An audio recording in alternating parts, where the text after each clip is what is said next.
know.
Okay.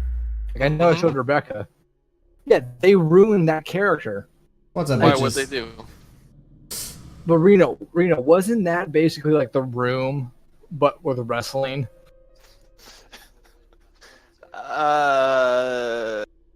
Was it not the? It was legitimately better than the room, though. Oh, you know it.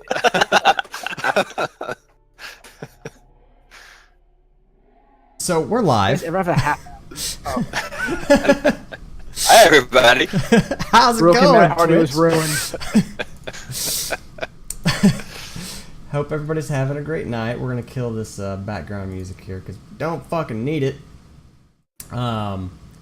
Speaking of things that we need and don't need, one world is broken tonight, so you guys get a heavy night of RP. But Anyway, guys, lady, how we doing tonight? Kind of, not gonna lie, kind of tired. Tired. Not Yeah, sure why. concur.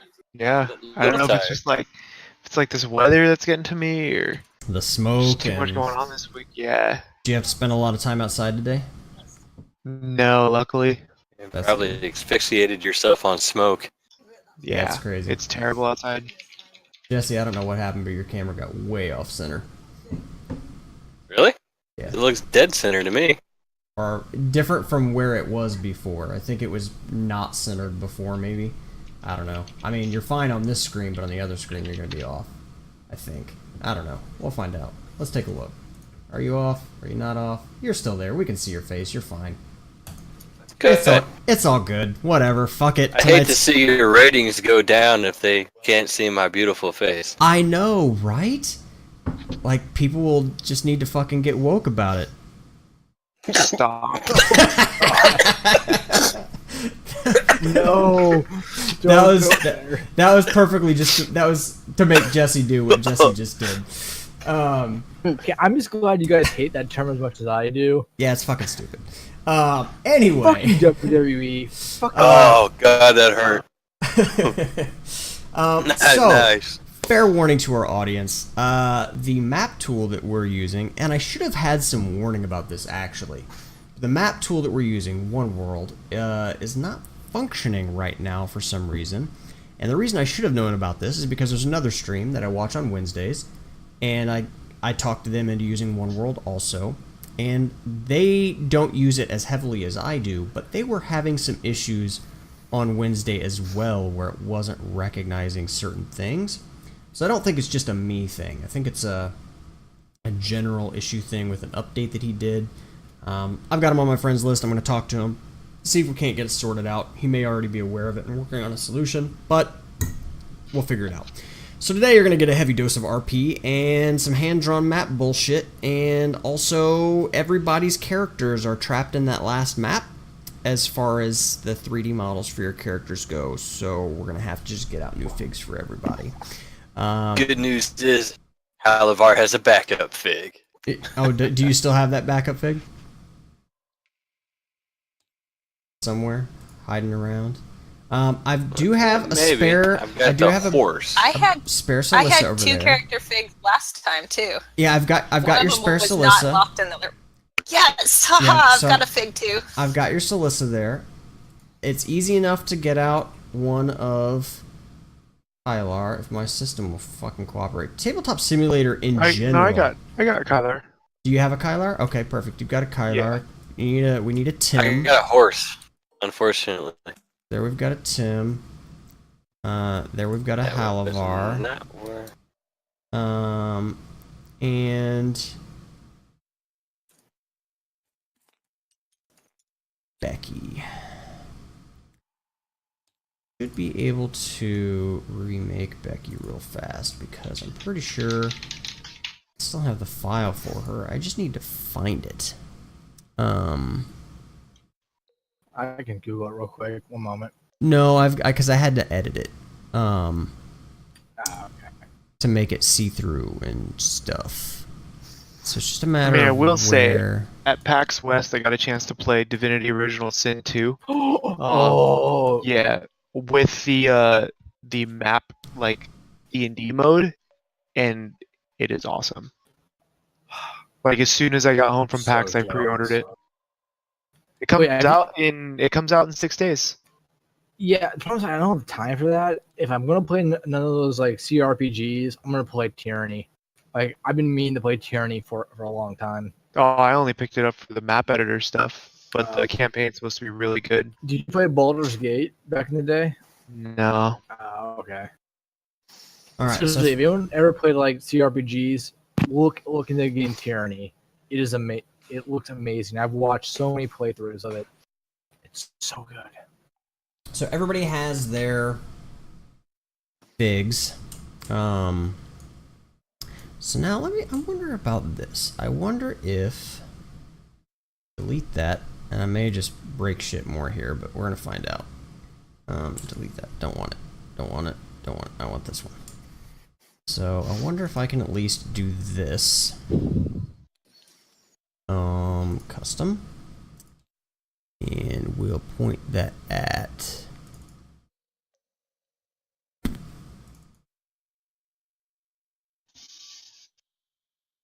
Where do I have my map of booked? And booked. No, that's just one of the buildings. Booked. Gaming maps. Booked. No, god damn it. Do I have? I know I've got it somewhere. I don't know where I put this shit. Too much shit in too many places. Too many things.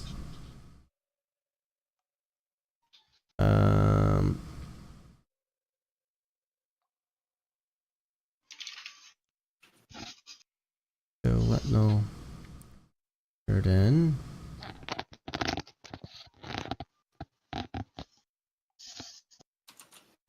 I have to have this fucking thing somewhere.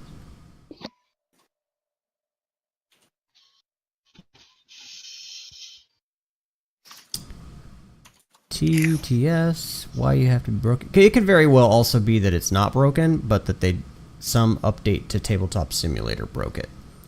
Because Tabletop Simulator. Because it's still pretty much in a beta state, isn't it? Constant. They're always making updates to it, always fixing shit and adding shit and breaking shit. Gaming.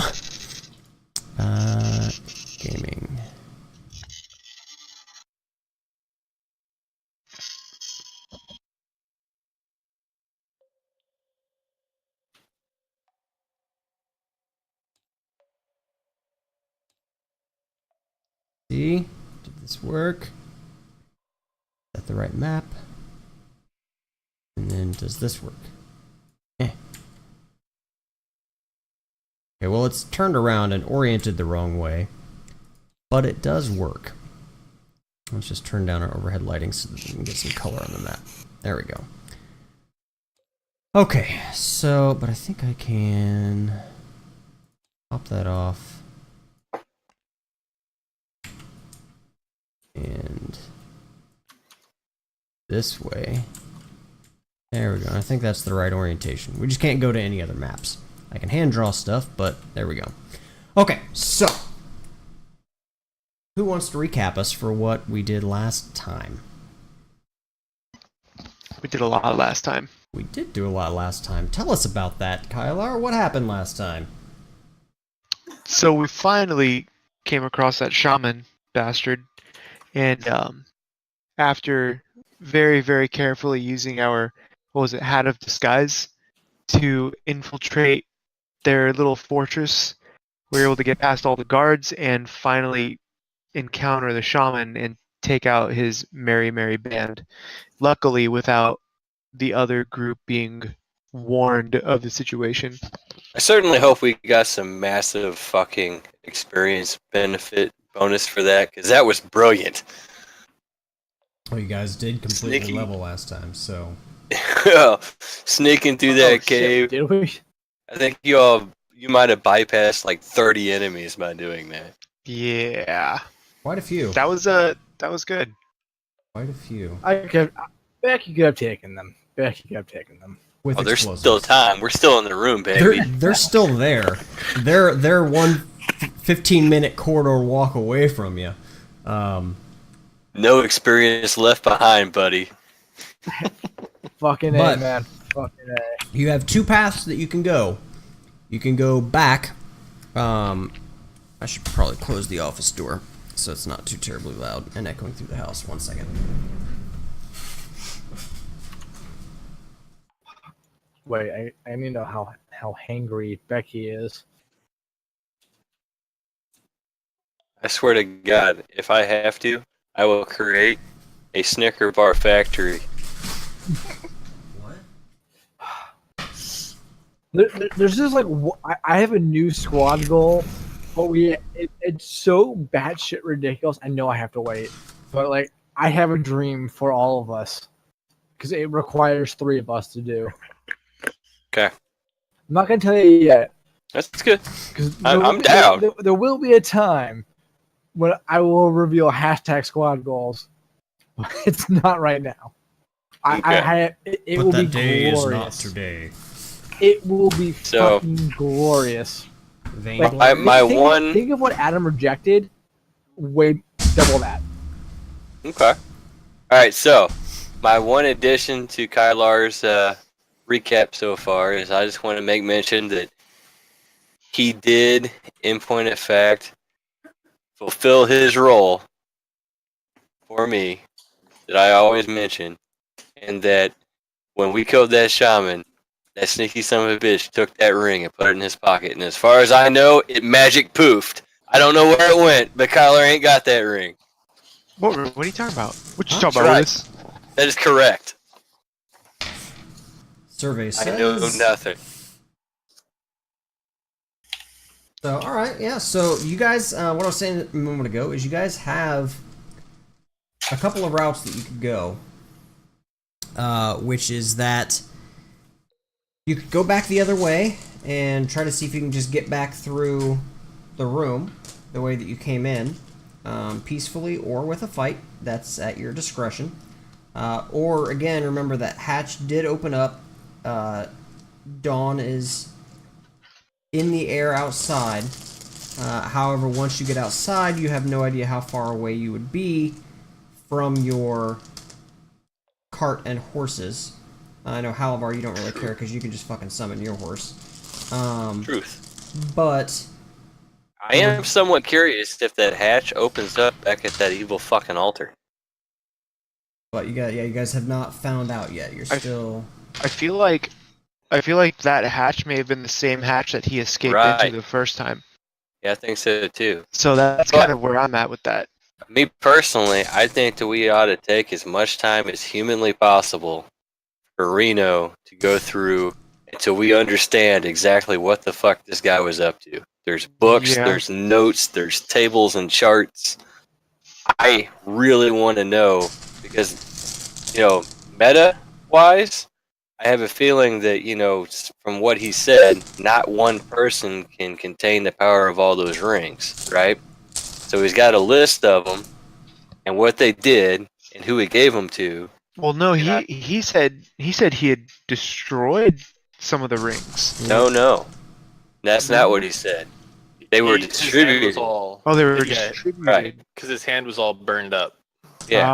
Oh, okay. So I think, at least in my player's mind, that he has distributed the other rings to other people like himself on the other planets in the system You that we guys don't know about. Well, your characters don't know about the other planets.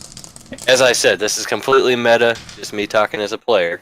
Wait, But so there's all kinds of shit in this room, and I think that at the end of this, we might know about the other planets if Reno goes and studies up. okay, real quick. I am all for that. I just have one request. Once we get all the information, can we collapse the cave? Oh, I'm good with it now that there's a hatch I can get out. Okay, I'm Right. saying so we can blow up the cave. I'm just saying that is on the table. Blowing up the cave Well, and dooming all those within it is still on the table. Correct? did anyone notice Kylar put the ring in his pocket? No. No I one don't noticed it? believe so. Nope. Then I'm not okay with blowing up the cave yet. We're here to find the ring. Fuck. Does Becky know? I don't remember if Becky notices or not. I Can we roll would perception assume checks? that Can we roll we'll get to perception that. checks? Oh. The only people that were near Kylar at the time he took the ring was Halavar. Right, and as his- far as I was Halvar concerned, didn't notice. I failed my perception check like He- a motherfucker. he legit rolled a perception. He legit rolled a perception check to see if he noticed, and he 100% It was like a 3. failed that shit. Yeah. Okay, He absolutely Becky failed. has now added a new hashtag squad goal. There are now 2 hashtag squad goals. We are blowing the Now- goddamn cave. Now, Now, Halavar, what about your detect evil? oh, don't get me wrong. You should still be able to. I'm detect probably it even gonna though notice. it. that He's not. All of a sudden, he's radiating evil like hell. No, remember when you Radiating came. more chaos? Remember when you came into the room, there was something that you guys had done that you noticed that you were not detecting evil from the ring. That's true. Okay, well, maybe not then. Of course, it's going to be really obvious if your hand's all burned up tomorrow, Kylar. I don't know what you're talking about, bro. So, All right. But So, I definitely do think that we should spend a Well- good amount of time in this room as soon as Kylar puts on the face of the shaman, in case we get visitors. that's a good idea. I just want to say to Kyle, I'm getting really antsy and I want to blow up this cave. And I'll pretty much do anything that results in this happening. so you guys Speed this up. you guys do also know that there were several other routes that you guys did not take that could have other things. You have no idea what all is going on. So where we were last time, the hatch had just kind of blown itself open to radiate the room with light, at which point everybody leveled. So if you haven't already rolled your hit points for your new level, go ahead and do that now, just so that you have that on your updates. There was also the cage with the guy standing in it. Nice, Ben. There was the cage with the guy standing in it that you guys were looking at last time that you were going to try to figure out how to open.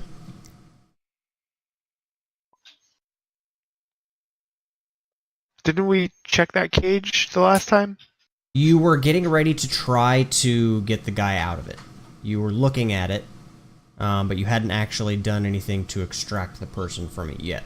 We stopped before you guys did that.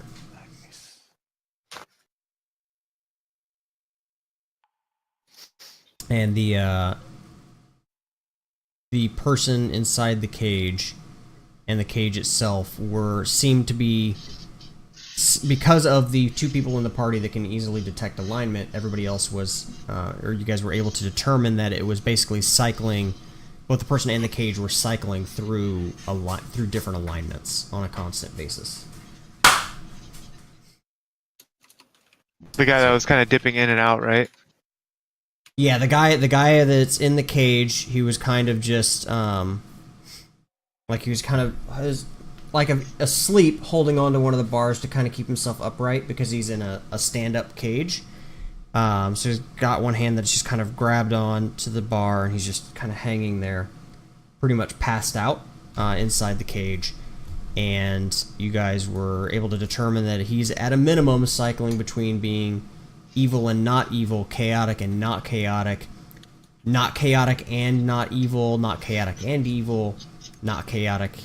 You know, you get the drift. Like he was, you basically feel that he was cycling through the gamut of alignments, and you just have no idea what that is or what that means.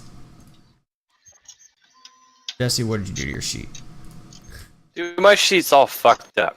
Like, Did you try to sign I don't in know again? if it's. I tried to sign in to make a change, and it's not happy about it. Yeah, you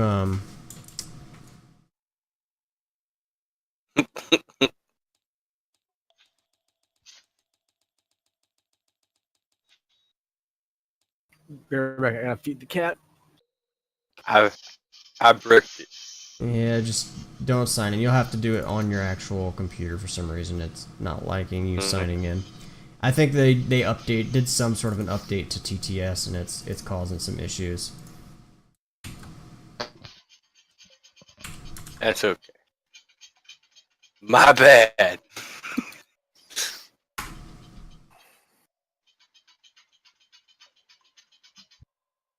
My printer's going crazy. It sounds like it. But I know. I think the offset's kind of wonky. I don't know if I want to stop it in the middle of the print. So there you go, Jesse. Yours is back. So yeah, that's where you guys are at presently.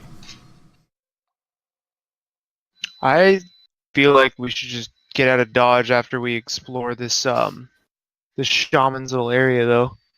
I kind of do too.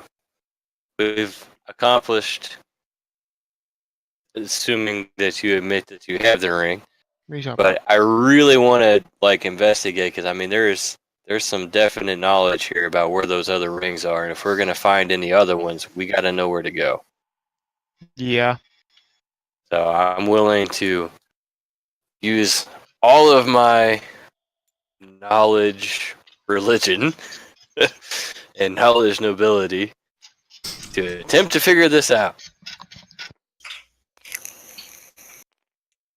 Wait, do we need something that an inquisitor might help? Might I inquisit? We're making rolls. I think that's a good idea.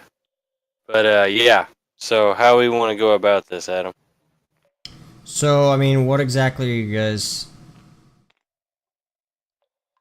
looking for, looking at? I know you said you were going to try to have Halavar do some, or Tim do some investigative research. Yeah. I'm definitely thinking. Let's see here. Well, we've got the altar that was there just before we got to where the cage is in the main room. There was the altar that was just a little offset. And then we've got the drawing table that had a bunch of information on the different planes on it. The solar system thing. Which we couldn't really discern anything about. I think I'm gonna go and look at the notes where it was talking about the rings, the different rings, Adam. Okay, that's one of the things that Tim was looking at, and he determined that it's in a language that none of you can read, at least not currently. So unless anybody has a spell that allows you to know the other languages. Well, let's just take a peek. It is time for me to pray for new spells. It is. And I do happen to be able to. And we can also take the books with us. Yep. To have them inspected. Well, later. just the one that had his personal notes and the rings is the only one that you've looked at so far that has. And we don't know what language it was. It looked like it was in. God, what did I say it was in? I don't think it was Draconic because at least one of you knows Draconic, right? Yep, I do. Yeah. I think it was in Goblin or Null. Forget which one it was. Probably Null, if he's Nullish. Yeah. Oh shit! I got a new spell on the 3rd tier list. Fuck yeah! Becky wants to take a nap. That's what Becky wants to do. Becky's like, I'm short resting, motherfuckers. I'm sorry, like I have gone several kill highs. Yeah. And Sounding to me like quite exhausting being as old badass as I Celissa am. here. Old Celissa has comprehend languages if she takes a nap. It's dawn. I pray at dawn for Yeah. spells, and I think that's in my collection. Hold up, what do I get for my 3rd level? 'Cause I get 1 3rd level spell. I can disguise myself as a swift action. There you go. That's your room as best as I can recall it. Oh, no, scaffolding. Forgot the scaffolding. With the stairs. And the ladder. Oh yeah, I have comprehend languages. Sweet.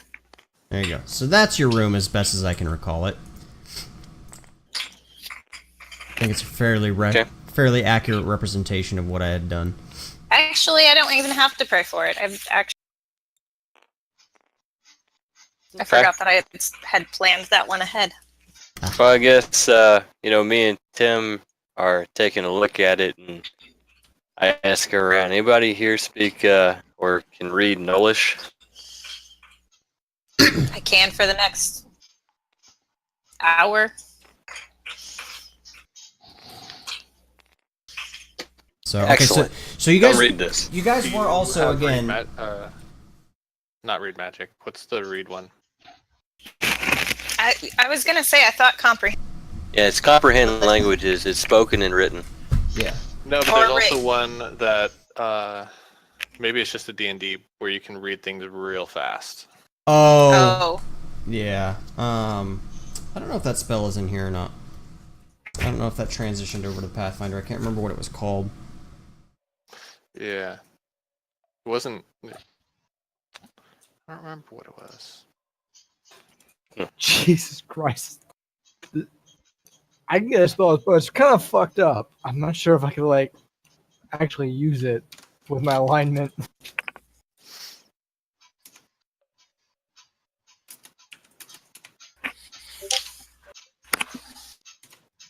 Is that a spell that you're interested in there, Ben? I mean, I'm not sure how crazy I want to make Becky. Oh God. Take a look at this.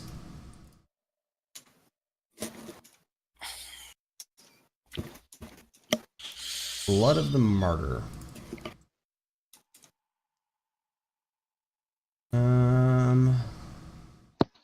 Cleric, Oracle 2, Inquisitor 3. Verbal Semantic, Medium, 1 living creature, 1 round. It's not the 42 damage. negates. It's just what, like, You cause what the target- it involves. You cause the target to bleed from every orifice, and her organs and blood become suffused with positive energy. If the subject fails her fortitude save, she takes 1d6 points of bleed damage per 4 caster levels, to a maximum of 46 at 16th level, when you cast Wow. this spell. Any creature that takes a full round action to sup the blood of the bleeding subject heals a number of hit points equal to twice as many as the subject lost that round due to the bleed effect. The subject must be willing or helpless to suck her blood, which provokes attacks of opportunity. Only one creature can be healed in this way per round. The subject can lick her own wounds in this way to regain half as many hit points as she lost that round. If the bleeding effect is stopped or the spell's duration ends, the subject's blood no longer heals those who drink it, though in the latter case, the subject continues to bleed until the bleeding is stopped via magical healing or successful DC 15 heal check. I mean, it's fucked up, but there's nothing preventing the I person from think taking at this it. point, I have to pause and have Ben go to Urban Dictionary and look up the word mung. M-U-N-G. I know. Why are you having him look up Mung? What Because it's like relevance? the perfect. It's the perfect combination to go along with his Blood of the Martyr spell. I don't know that it is. I don't think you should look it up either. I'm just saying, like, I want to be able to take some wounds and then lick the wounds and, like, use that to then be more badass. Like, when Becky gets angry, how crazy does she get? Does she lick the wounds to heal herself? The wounds of Or her does she- enemies? Or the wounds of her enemies? I'm just saying, I don't know. Well, because licking your own wounds would only heal you a little bit. It's more to scare people. Is what I'm thinking. You would be at a loss of hit points still, because you don't get back as many as you lose licking your own wounds. It's not about how effective it is. It's about how batshit crazy it is. Intimidation factor. So Yeah, that's basically it. Can I I'm a use little that combined with confused by your intimidation? character. You're totally against chaos. This is very chaotic. But he's very chaotic, or she. I'm very confused by this concept. It When takes I get chaos hang- to hunt chaos. When I get hangry, I can't be held responsible for what I do. Don't question it. Hey, I am the only one that has tried to save anyone on this fucking goddamn quest. Everyone else is a bunch of goddamn monsters. I go out of my way sometimes to save people. No one else does. So, fuck you. Not true. Okay, I have yet to see I you. was saved by a different character. I don't think I was not there for that. Becky was asleep. Becky was too busy searching for porridge. and porn. Porridge and porn. So I'm just saying, I want to go as crazy as I possibly can without breaking my alignment. That is my personal goal.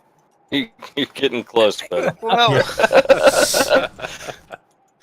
So, okay. So this is where you guys are at. You guys were checking out this cage. And then you guys had just leveled. So it's a matter of what you guys want to do at this point. Well, You guys were checking out the said cage what we were at that saying. time. So you're going away from checking out the cage because that's what you guys were doing at the end of last session. Is you were looking at the cage and you were about to try to open it to get the guy out. So are you deviating from that and you're going to let the guy sit in there for a little bit and go inspect this stuff first, or are you going to try to get him out first?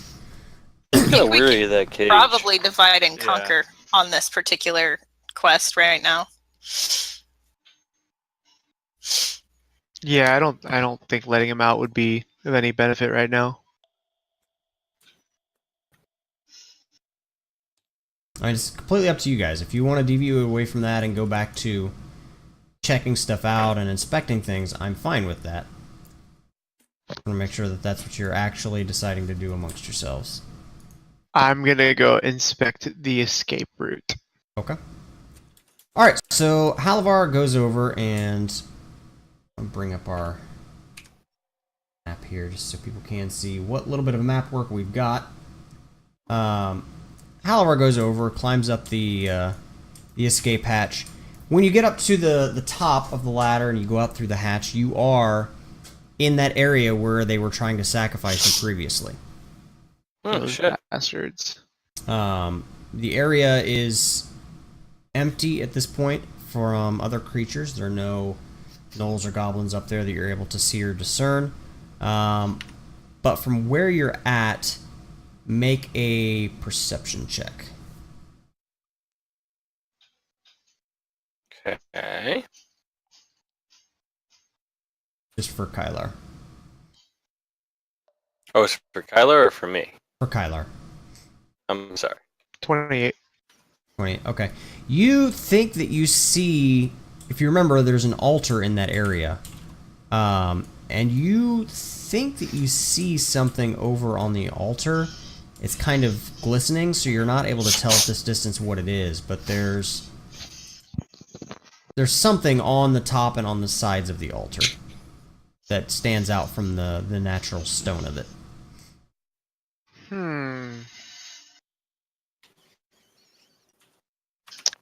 Okay. How far is the altar from where I am? It's like a, what was it, like a... Good ways. It was over like 100 two feet. bridges. Yeah, it's like 100 feet. There was like an area here, it went across a bridge. That's right. like, There was that 150 little feet. valley area. Yeah, and then across another bridge. On top. And, Yeah, so it's like about 100 to 120 feet, we'll say, offhand. I mean, you can walk over to it pretty quickly, but if you want to say that you're going to go over and inspect that, then we can do that, and we'll come back to that in a moment. yeah. Yeah. Celissa has basked in the sun during her leveling to get her spells for the day. Tim, we'll go ahead and start around with you. What were you going to do, Tim? Well, since Halavar has expressed wants to kind of explore all the knowledge that's here in these books, I already have one book that I know is important, and I'll be holding on to that I just threw in my bag. So I'll pick, whatever next book. So there was one book that was given to Kylar. There was the one book that you picked up from the nightstand. There is a case of scrolls here. There were the notes that were on his drawing/writing desk.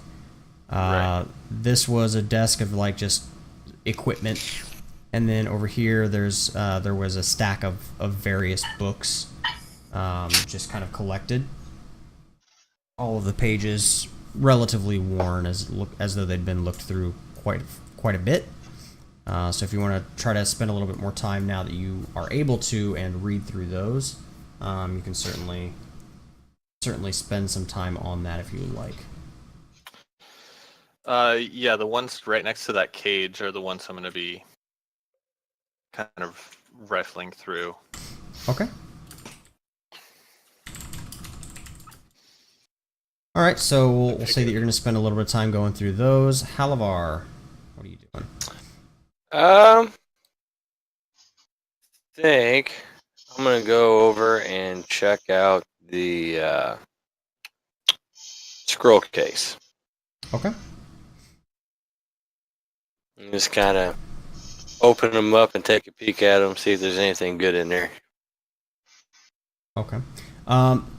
Really quick, Reno, to answer your question, I don't think that there is a spell for it in Pathfinder, but there is a feat called speed reading. So nice. I'm not opposed to using the feat option for Pathfinder. So or no, I'm mixing up 5e now with the options to use the feat thing. I'm not sure which book it's out of, so I don't know if it's just in here or not. But there is a speed reading feat. Prerequisite is just an intelligence of 12. Intelligence of 18. And linguistics 10 ranks. But it allows you to read twice as fast. Nice. Can be taken multiple times, doubling the speed each time. So if you wanted to, I mean, it would be a feat dump because you're not taking other feats, but it would give you the option to read through books quite quickly if you took it multiple times. Right. Then you have other things like photographic memory, advanced photographic memory, things along those lines. So there are some options for it. Nice. Okay, so Halabar, you're gonna go over and start looking through some scrolls. Yep. What's Becky doing? I'm looking for the most fucked up spell I can take. I just want to take a nap. Becky is tired. She has killed a lot of things. How hungry is Becky?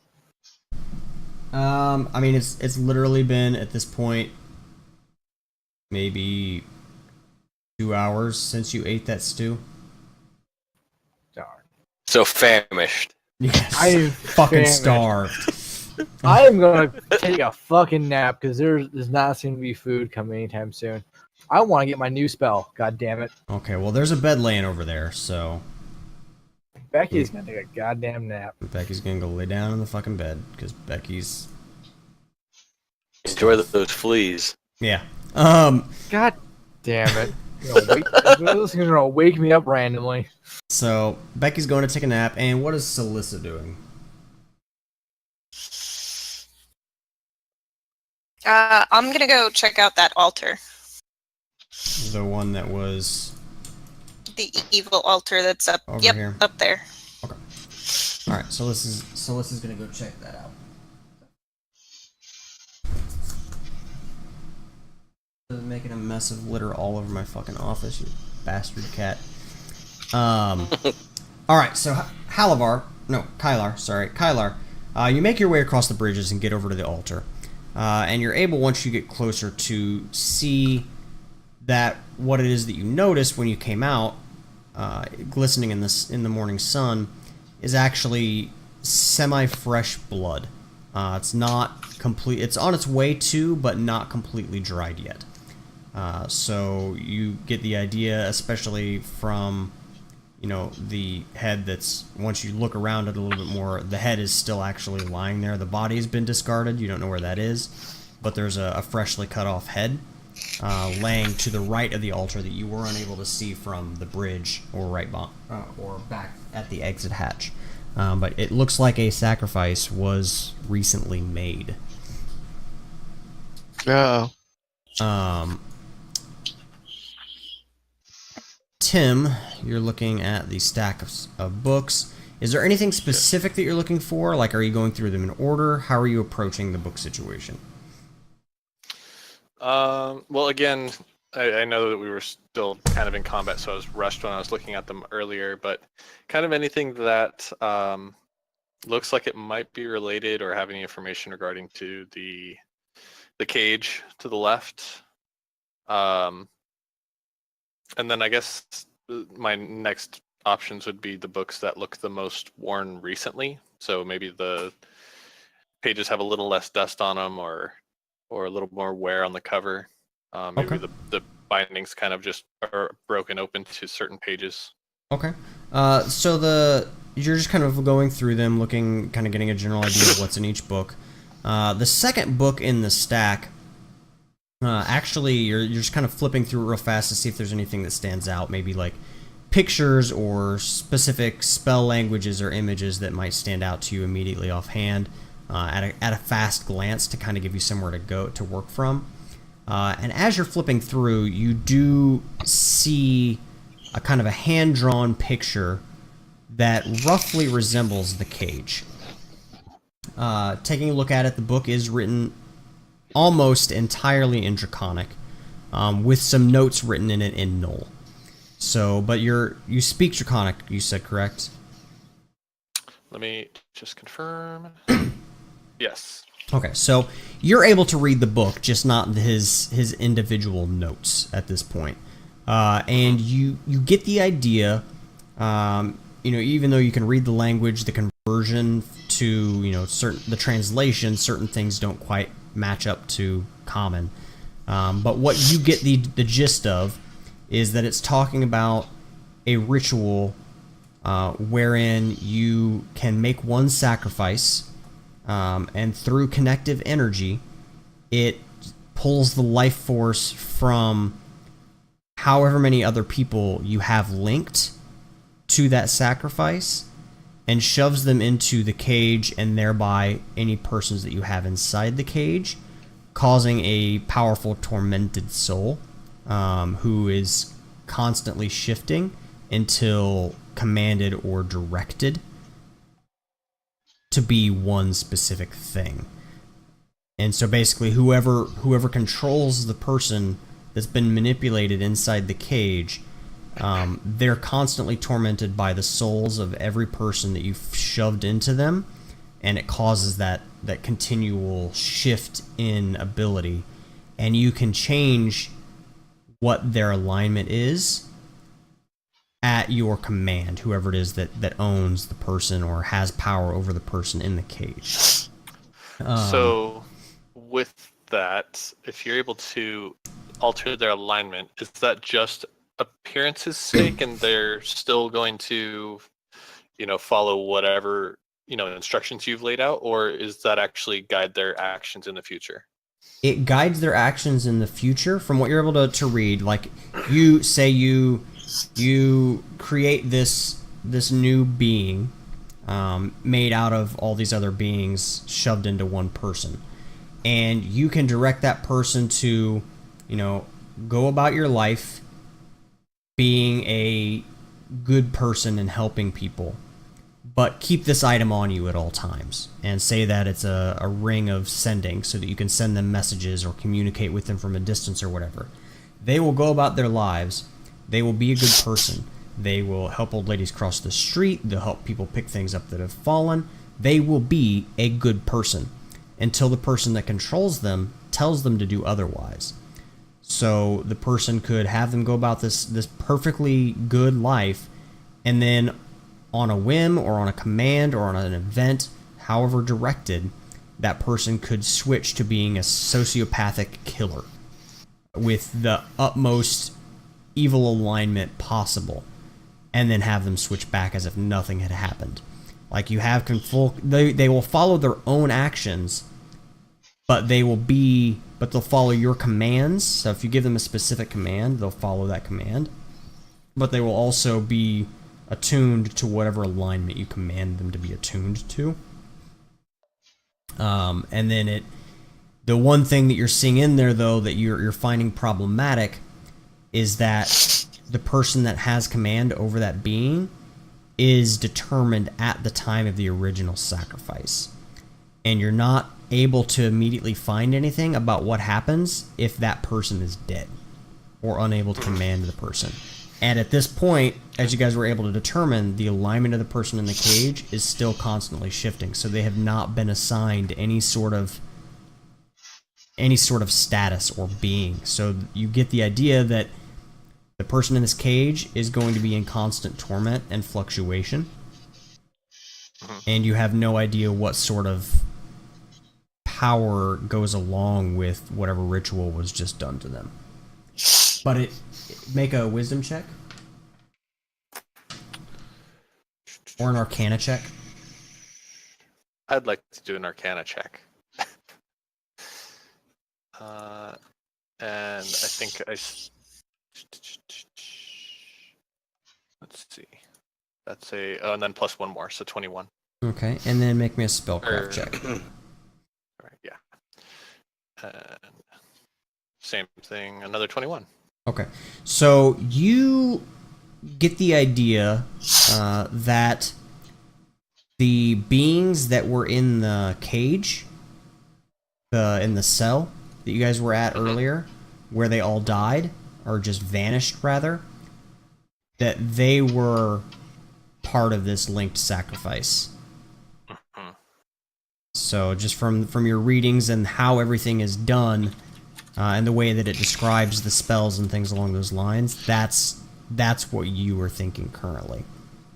Is that all of their souls were basically collected, their bodies, torn asunder, and their tormented souls shoved directly into this person. Tim's looking at that. Becky's taking a nap. So, Alyssa, you're looking at this altar. Is there anything specific that you're looking for, or you're just kind of trying to take a look at it? Trying to learn as much about the evil altar as possible so that when I report back to the church, I can easily tell them more about it. Gotcha. Okay. Well, let me tell you something very disappointing. I reported the altar above like a month ago to have it destroyed, and those bitches did nothing, and someone got sacrificed on it. Just saying. I could have blown it up. Just saying. As soon as Kylar comes and tells me that, I'm probably gonna freak out. So you're just, you're looking at it and just kind of taking it in. It kind of resonates with everything that you guys have seen so far. It seems to be a shrine to the god Norgerber, which you know to be not a good god. You know that they're evil. They're into the whole greed. Secrets, poison, and murder. Got it. Exactly. And that it seems to be an altar specifically to that god. If you're taking a look now that there's a little bit more light, coming into the cave system from the hatch being open, the candles that are on the altar all ablaze. There's the barrel that's there to your right, and as you look inside that, now that there's more light in the room, you're able to see that it's filled with with skulls that have remnants of coagulated blood on them. So it seems that maybe he was bringing blood over for some purpose to the altar in the skulls. And as you look, as you see that, and then take another look back at the altar, you notice that some of the candles have a bit of a reddish tint to them. Okay, those things need to be put out right now. So there is that. So is that what you're going to do? You're going to go through and just put out all the candles? Well, I don't like having a altar to an evil god active right next to me. That's right. Desecrate it. Desecrate it with our holiness. Thank God I'm asleep. Making things a lot more simple. Is that what you're going to do? You're going to put out all the candles? Yeah. Okay. Everybody make a will save. Oh, great. Easy Sorry, man. guys. Oh, I'm That good. killed us. Wait, I'm not inside the cave. Yeah, actually, Kylar, make a will save, but this is going to be actually somewhat retroactive for you. Damn it. Oh, I gotta figure out what my will save is. Oh, I have bonuses to my will save too. 14. You don't get a will save, you're asleep. 18. Okay, I asked. You're like -5 will save. Oh shit, that's not good then. Even more because you're sleeping in his bed. Oh, I hope that's true. Come on. 24. You know what? I'm gonna go to the bathroom. If I'm not fucking possessed, someone fucked up. So And suddenly everyone feels a great wave of calm. Actually, that is exactly what happens. More like you let go of a breath you didn't realize you were holding. The check was only a 10. It's It like was a fart in the wind. Yeah, it's not anything to. It wasn't any, to do anything to you. Is for your consciousness to realize that some minor evil that had been still in the room was no longer present. Like, yeah, you guys just get a little bit more relaxed than you were before. And again, that sense of letting go of a breath that you didn't realize that you were holding. Becky, you actually fall into a little bit more of an easier sleep. Like a little bit more find yourself a little bit more comfortable in the bed. A little less hungry. Exactly, a little less hungry. Salissa, Not you good get for you. Not great. That's not good for you guys. I'm just saying. Yeah, Salissa, roll a religion check. Be right back. If you have any religions. I definitely do. Like a knowledge religion? Yeah, knowledge. Is that what religion. you're meaning? Yeah. Okay.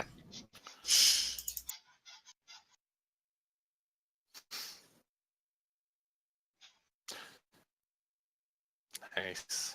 Okay, you get the feeling as you're going through and snuffing out all of these candles, and this sense of calm seems to kind of come over you, that it may not have been necessarily adversely affecting you guys so much as just the presence of evil, but that it was probably benefiting at least the shaman in some way during your previous combat. So like he was getting some sort of aid or boost out of this altar being functional during the combat. You're welcome, guys. Just an idea that you guys had, so that Appreciate it. that nobody bothered to put out when you guys first came in the room. We were kind of being escorted in. True. Halavar, you're taking a look through these scrolls. And what languages do you speak? Common.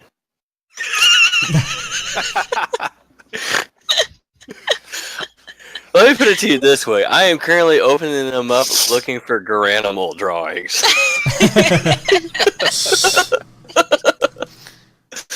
I do have a high use magic device rating, however.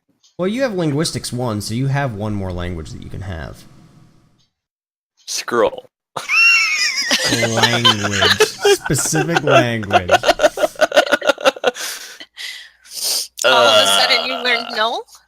So, yeah, I taught myself null. Which probably isn't going to help with these scrolls. I'm assuming they're probably in Draconic. A language that you would have learned during your upbringing and formative years. My nanny was a null, thank you very much. Uh-huh. Don't judge my family. She works cheap. She would have eaten you in your sleep. Absolutely would have. I was a hellion in my younger years. We're still talking about D&D? Alright, so I would have wanted to learn how to read scrolls. So whatever language the scrolls are generally written in, that's what I'm going to apply. That's not a specific language, though. Like, scrolls are written in the language of whoever writes them. Oh, for fuck's sake. Scrolls are written in the language of magic. Only if they're magical scrolls. Well, yeah, I guess. I'm assuming that's what he meant, though. Can I tell by looking at them if they are magical scrolls or if they're just written on human skin and this guy was using them as a notepad? You can't really tell if they're magical or not. Do you have anything in Arcana?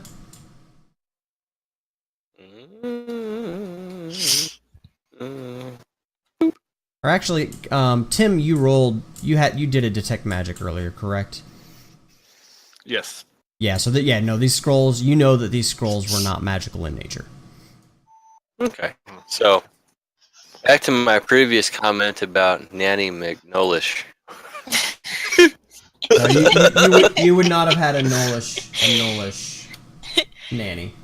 Gnolls are That's one of just the racist. Gnolls are one of the few races in this continent, in this world setting, that are 99.999% of the time straight up evil, and so there's no way that they would be in common areas. Let me just throw this out there then. Being super cop and knowing that they're almost always evil, would I not have learned their language so I could get right in there? High or low?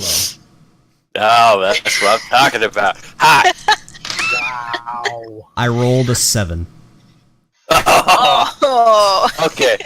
At that point, I'm letting it go because you went out of your way to let me roll for it. Okay, so I will pick Draconic. Okay. So, Common and Draconic. So you are able to... There's a couple of the scrolls here that you can read. Some of them are talking about, just this hideout in general, like choosing this place and the reason, like within the cave system. It looks to be, just some stuff that he's found or taken off of other people. And so some of the notes appear to be, like the scroll that you're reading in Common currently that talks about the cave system, looks like he maybe jacked it from somebody else that inhabited this area earlier. So he picking up the camera. So he came in and he came in and basically their group took over this cave system. Another one of the scrolls that you're able to make some information out of in Draconic. It talks about things that make no sense to you. It talks about traveling to some place called Sharoden, which you've never heard of.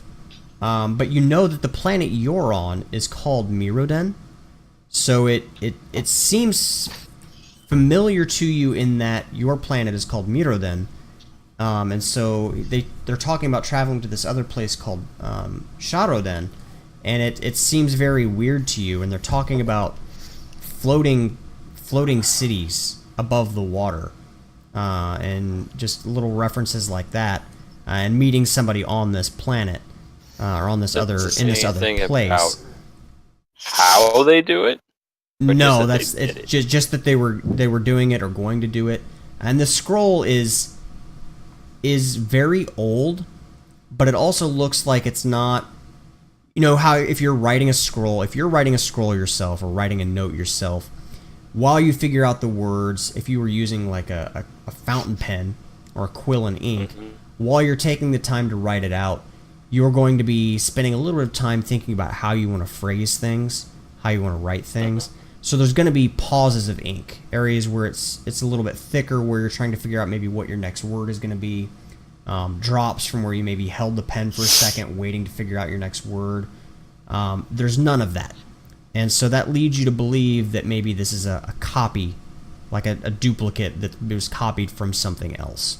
It also reads more like an excerpt than an actual standalone document. Yeah, I'm going to set that one off to the side. I definitely want to show that one to Tim.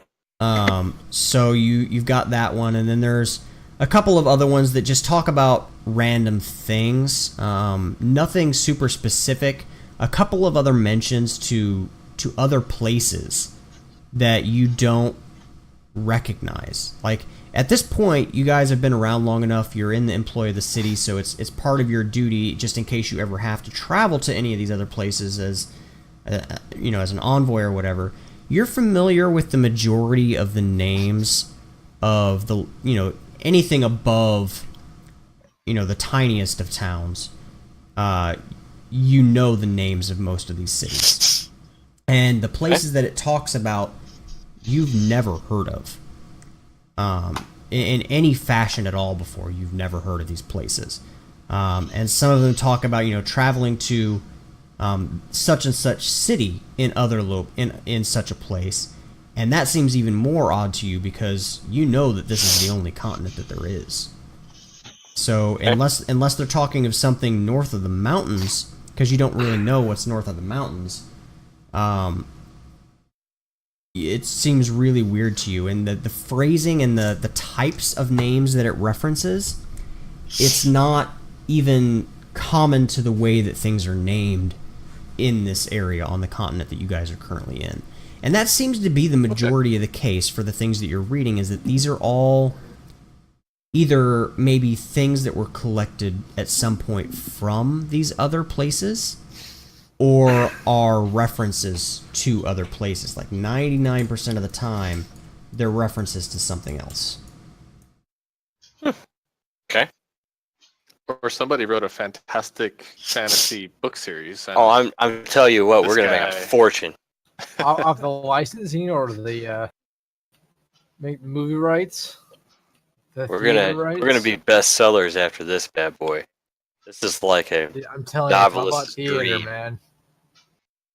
All right. Okay. That's what I was doing. Okay. Trying to figure out why this coin is like locked here.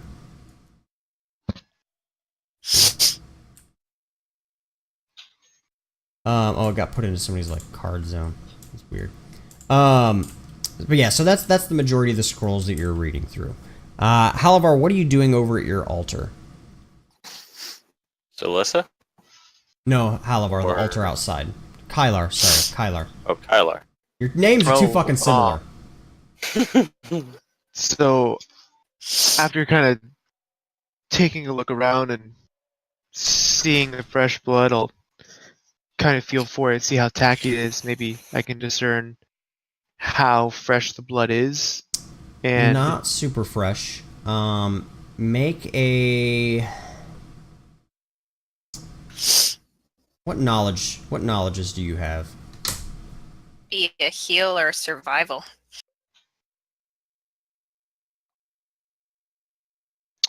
only dungeoneering and local. Do you have survival? Or heal? Points in either of those. I have survival. Okay, go ahead and make a Very survival cool. check. 13. 13. It's not fresh. It's not like fresh, like it just happened before you guys came into this room. It happened maybe from your best guess, because it's not super coagulated, but it's not, runny fresh, and the body's not here. You would assume, to the best of your knowledge, that it's from maybe an hour and a half ago, potentially. Putting it somewhere around the time that you watched the people disappear from that cell. Okay. After kind of seeing that, I'll survey anything else that looks of note and go back down and let the guys know what's going on. Okay. So Kyler comes back into the room, fills you guys in. So Halavar, at this point, you are aware of the fact that that outside is that altar area, and that altar was used for a sacrifice. About this time, I I- should be coming back over. As I well. am not happy. I guess, when Celissa comes back over, I'm like, What? Priestess, I know that you had nothing to do with this, but I feel it's my duty to report that when we were first on our missions out here, we tracked this shaman once before and he escaped while attempting to do a sacrifice on the dark altar. Something incredibly evil. I attempted to destroy it myself, and when I failed, I reported it to our order with recommendations that they send a team out here to destroy the altar before it could be used. And unfortunately, it was used. Our When order did you did not report it? destroy it. How long has it been, Adam? It's been like a month, hasn't it? At More this than that. point, Month? no. At this point, it's been roughly 4 months 4 months. since you reported it originally. All right. Do you remember the priestess that you reported it to? Because she's about to be terminated. Insert name here. Oh, All right. you know what's I'm funny? sure that I would remember. You know what's funny is I that like if they the haven't cover if they version. haven't destroyed that altar, I guarantee you they haven't destroyed that dagger that What's the big hat on him that I It's gave true. up? It's true. Glad shame. I say perhaps the two of us should go and attempt to destroy this together. Wow. Voucher. Wow. Destroy it. I with the have power a of theory love. on how we can do it. I'm not entirely sure if it'll work, but I got a theory. He also has a theory on how you can destroy the altar. Wait, is it blow it up? Because Becky would be totally behind that. She will fight people to make that happen. I don't know whether or not it could be blown up, but I guess that's what I'm gonna suggest that we go do that and see if she wants to come and help me destroy this altar. Yeah. You can always wake up Becky. She'd be down to blow up the altar. So you guys are gonna head back up outside, back over to the altar? Yep. Okay. Kylar came back, told everybody, Becky, you're still sleeping. Tim, you're reading through some more of these books. Is there anything else specific that you're looking for now that you found information about the cage? Well, I'm actually, once I've found that information that you shared before, I'm going to kind of try to relay that on to everyone. I guess now I'll do that. Okay. Can you... Sorry, hold on 1 second.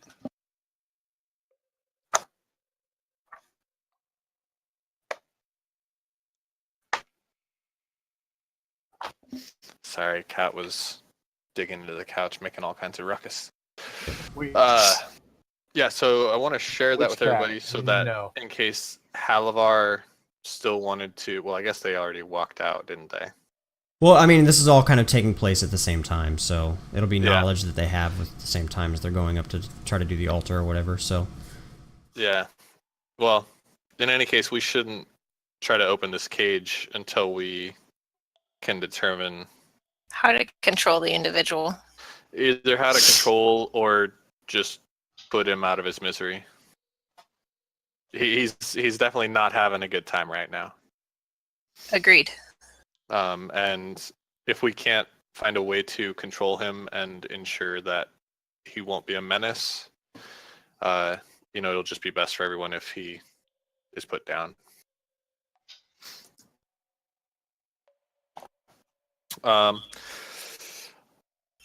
Other than that, I noticed Halavar set a couple scrolls out. I did. So I'll go ahead and start reading over those that he thought were important. Okay. So you're gonna kind of set aside from the books for a minute and look at what Halavar had set aside? Yeah, I found the information I think that I was looking for in those Okay. books right now. The primary When we leave, information. I am going to try to just kind of pack as many books as I can. Any kind of information on our enemy will be useful. So. Okay. So yeah, you take a look at the scrolls, and it's pretty much the same information as that I relayed to Halavar. It's information about different locations, places that you've never heard of, references to going to these places and things along those lines. Would and- knowledge planes help with knowing those places? No. Recognizing some of the places? Okay. Nope. They How don't. convincing is? Sorry. How convincing are these scrolls to go against everything that I know about the world? I mean, they seem like excerpts from letters or books detailing individuals' actual travels. I mean, as far as you can tell, I mean, they could be a story that's being written by somebody. You know that there are great authors in the world, so it could be something that they're, devising and making up on their own. But the handwriting on these are different from each other. And some of them talk about going to the same places, but they're obviously written by different people. And there are a large number of different areas that they're talking about, none of which you are familiar with. It's almost like these realms have been forgotten. Yes. Yes. That's what it seems to be. But not those forgotten realms, no. Not those specifically. But yeah, it seems very odd to you. Again, you pick up on the reference to other planets, which this does strike a mild accord with you from the device that you were looking at that had other planets. If you would like to take another more close look at that device now that you have some other information that talks about different areas, there might be some additional information that you could garner from that. Yeah, if I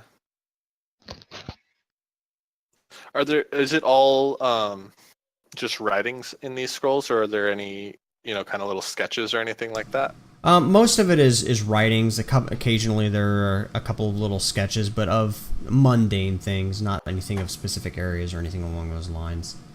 It's just Okay. maybe just small little hand sketched details, maybe some flowers, some foliage things that may be for medicinal purposes, but even those are of plants that you're not familiar with.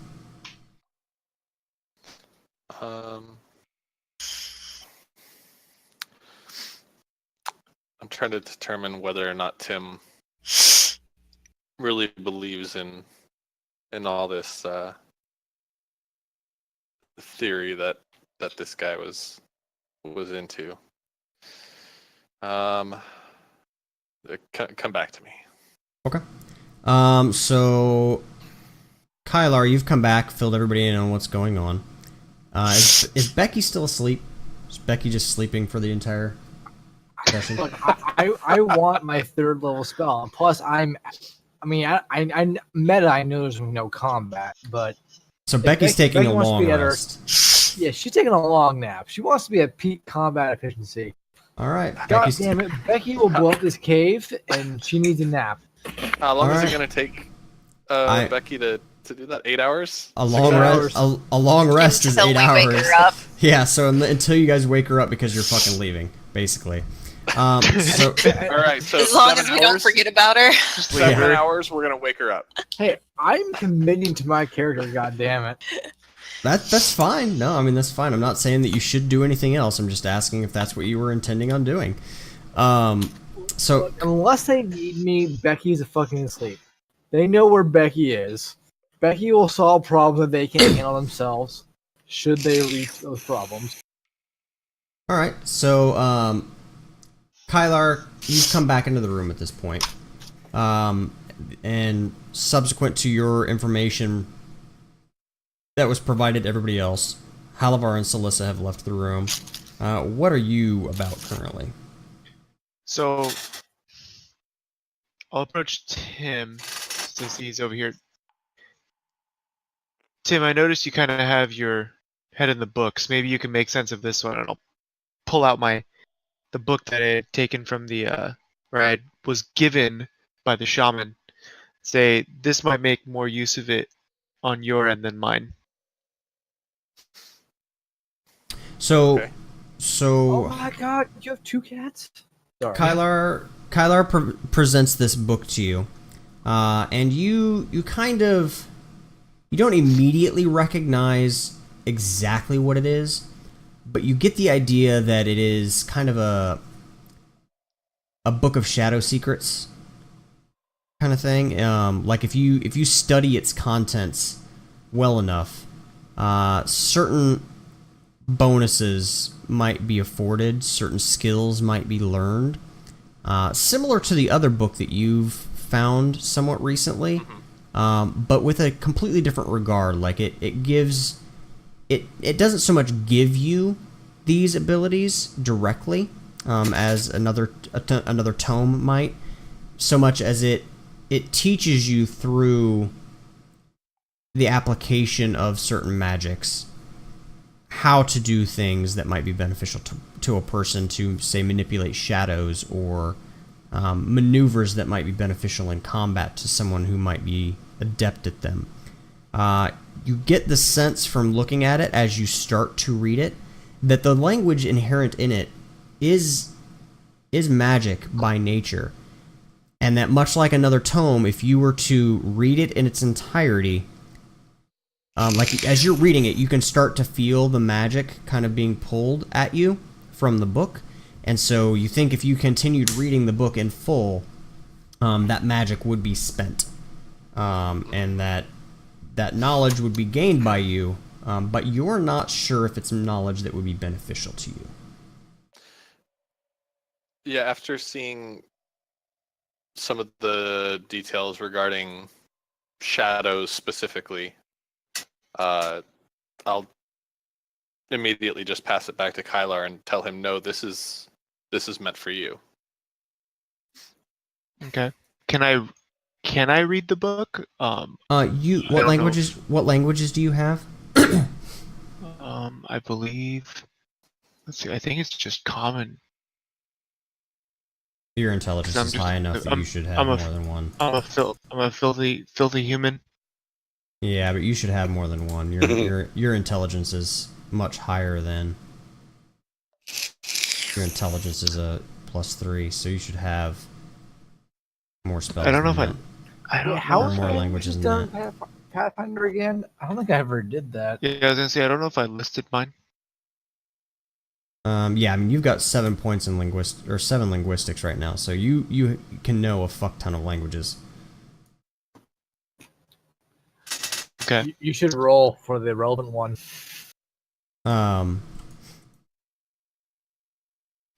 So, but I mean, we'll just for the sake of fuckery or whatever, we'll say that it's written in Draconic, and that Draconic, for all intents and purposes, at this point, it may be one that you choose later when you actually choose your languages. But we'll say right now that you do not know Draconic. And so he hands this book back to you and says that this was meant for you. And you start looking through it, and you immediately recognize, even though you can't read Draconic, you've seen it enough times to know that this is written in Draconic. And you're looking at it, and you're like, I don't fucking know how to read this. How the fuck am I gonna... How is it for me, and how am I gonna figure out how to read this? And as you're staring at the pages, you realize that the words are making sense. Even though you don't specifically know what they say, it's starting to come to you what they say. Like your eyes are having a fight with your mind. Like your eyes don't understand these words, but your brain does. Okay, with that I'll close the book and put it back into my pouch.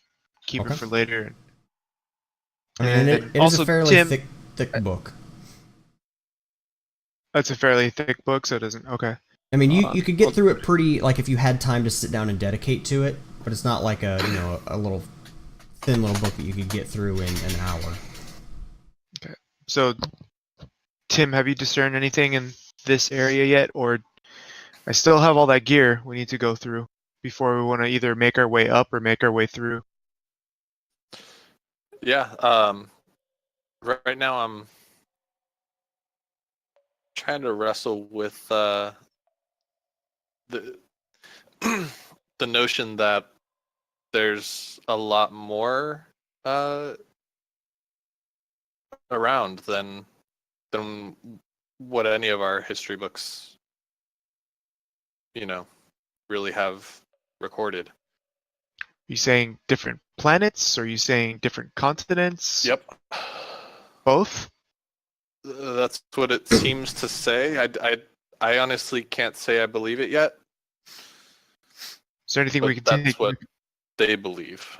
Is there anything we can take with us, just so that way we're not stuck in this dreary cave trying to figure all this out and contemplate the world?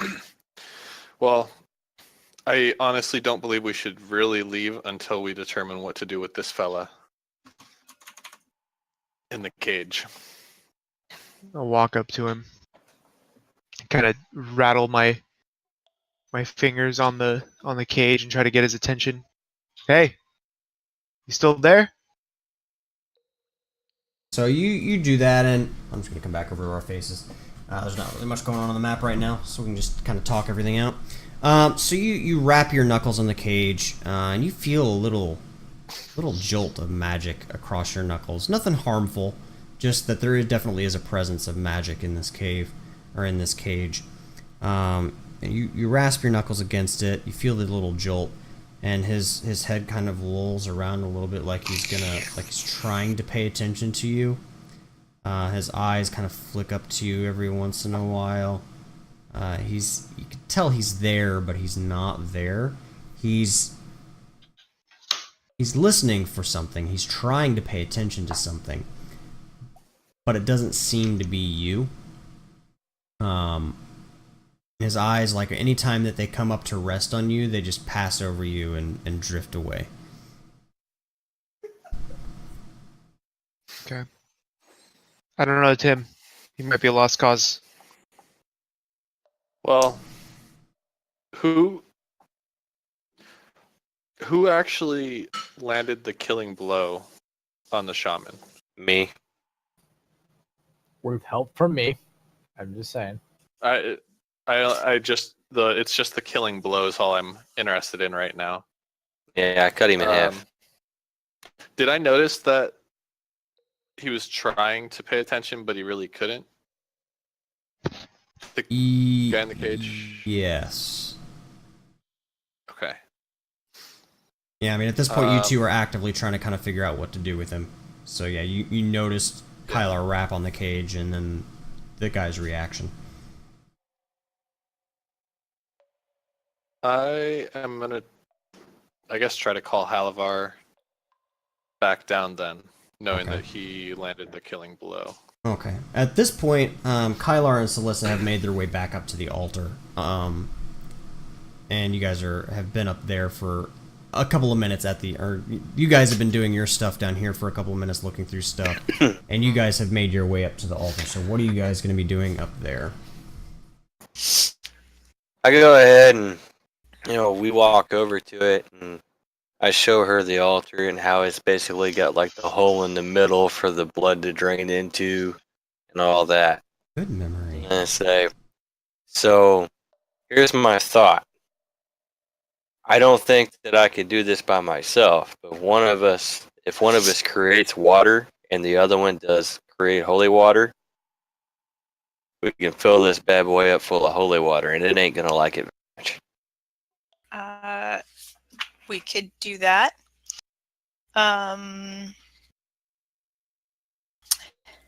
Is this? I'm gonna guess that this altar, this area is actually desecrated. So I would like to cast consecrate. Trying to get to the spell. Consecrate on it. I'm definitely good with that. I mean, I'm assuming that it's desecrated right now. I would have to. Like hope it has so. the desecrate right trait on it. I know that when I was first here, like this altar is radiating evil as if it is like literally linked to an evil god. Like it's not just normal. It's like I'm trying to remember the entire encounter. Adam, do you remember? The altar was giving you a very, very, very heavy vibe of evil, to the point where we're still now, it's giving you a little bit of a headache to even be near it. So definitely desecrated. Let's consecrate it first. Sounds good. You're the pro. I'm just the muscle. I'm Paylor's sword, not his brain. Real quick, Adam, this is just evil, not chaotic, right? This altar? Correct. Straight evil. Not my problem. Okay, so you're going to cast Consecrate? Yes.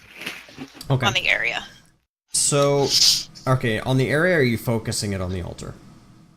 I'll focus it on the altar. Okay. I was just double checking that. See, it's a 20-foot radius. Yeah. So. Okay, so you summon your connection to Paylor, and you bring his energy into you, and then you focus your attention out on the altar, trying to will his blessing into this altar and the area around it. And as you do so, the altar starts to kind of glow with the light of Paylor. and it seems to be starting to swell up a little bit, focusing in the runes of this altar. And then you see the light kind of start to shift, and it is like it starts to get kind of a little bit of a dark tint to it. And then, almost like lightning, it shifts out away from the runes, down the sides of the altar like electricity into the ground, and both of you make a reflex save. Hope you guys fail. False Thanks. prophets.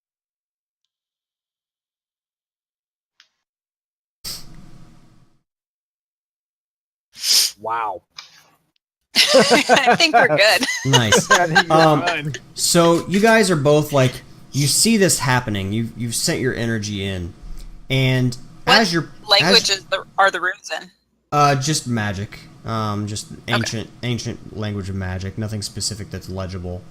So you're shoving your energy, your connection of Paylor into this thing, and as you're pushing it in, you can actually, a split second before that electricity happens, you feel the energy starting to shift, actually, like it's like you're pushing this energy in, but there's something traveling back along it, trying to get back to you.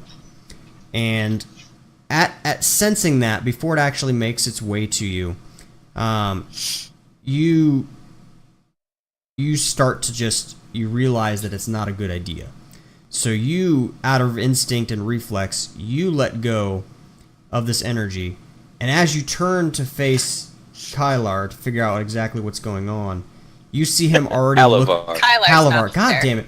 You see Halavar already turning to look at you, as he was able to sense the evil that was coming back up your energy on its way to you. So Halavar, in sensing this, is already looking at you. Your eyes meet, and you both just bolt for the bridge. And as you look back over your shoulders, that's when you see this kind of darkened glow from Paylor turn to black lightning that shoots into the ground, and the earth just erupts from around this altar. You both manage to get back to the bridge, but you're both showered in just shrapnel of rock and dirt, both taking 4 damage. That's not normal. And as you make it to the bridge, you're face planted on the bridge to kind of dive out of the way from this explosion. You look back, and there is sort of a crater around the altar, but the altar itself is still there with a large stone shaft going down into the ground that's still intact. What'd I say? We're gonna need reinforcements. I tried reinforcements. Apparently they were too busy doing whatever they do. But this is what I tried telling them 4 months ago. This thing is not messing around. It is a relic. Now, what do you think? You think we ought to dump some holy water on it? I think you should blow it up. I mean, we could attempt that, but damn, I know. It straight up sloughed your consecrate. it really did. Yeah, we could try the holy water, but that's probably just a temporary fix. Like I said, if we top this thing off with holy water and it ain't got nowhere to go, it's gonna piss off some evil god. I can tell you that. I'm Now, pretty sure that just pissed off an evil god. so how far away can you create the holy water? Because at this point, there's a crater surrounding this stone. It's like I'll climb up on it. Okay. Yeah, buddy. All right. So But first, I'm gonna channel my shit into my shield. So Halavar starts bleeding before your eyes, Salissa. Like his hands start oozing blood out of nowhere. No, actually, let me stop you. That's next level. Oh, okay. This is just I channel. Oh, just energy your directly into positive, my just shield. your positive energy Yep. channel. Gotcha. Okay, gotcha. Wrong Yep. one. Wrong one. Wrong one. Soon. Wait. Bleeding out your hands is an ability you want? Actually, it gets pretty freaking mean. It gets as pretty it goes fucking along. serious. Yeah, it gets pretty fucking serious. So, all right. So you Wait, put your you put your didn't judge energy me into if you want to shield. live people's blood. This is So- his own blood. Yeah. I So, want to okay, lick my own blood too. So you go back over and you try to climb back up onto the altar. You're able to get back up on there, but touching this thing gives you the creeps. Being in contact, I know it. being in contact with it at all gives you a feeling of unholiness just in and of itself. But you're able to get back up onto it with relative ease. Celissa, you're able to get up there as well. There's enough room for both of you to stand on it, kind of next to each other. But that's No, about thanks. that's about it. I Alright. can create water from down there. Okay. So So I'm blessing it. I'm making it holy water. You're creating the water. Gotcha. Yes. Okay. And I can do so from 40 foot away. Yeah, Okay. 40 foot away. So oh, so you're I will creating. not be on the altar doing it. Let me just take a peek at the old range on blessed water too, shall we? Seems like a much better idea. That's why I was asking how far away you could do it from. Bless can be 50. Bless water can be no range touch. Yep. Oh shit! All right, Yep. so I got to stand in it. Let's do this thing. But I can create water from 40 foot away, which is what I plan on doing. Okay. So how are you doing this to get the water to go where you want it? Because you're, from what I understand from Halavar's plan, was you're trying to get it to go into the siphoning hole that's in the middle of this altar. Yep. So how and where are you creating the water to get it to do this? Are you creating it like on Halavar so that it just flows off of his body down into it, and that's his contact with the water, so he's blessing it as it rolls off of him? Or are you just creating a thing of creates- water above it that just falls down into it? I would just create it above the hole so he could just reach out and touch the water, essentially. Just let it, flow over your fingertips. Yeah.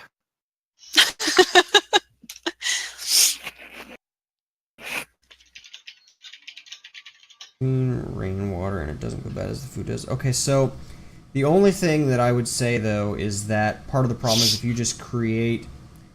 casting time is 10 minutes, so it's going to take you a little while to do it, but it doesn't specify the rate at which the water is created.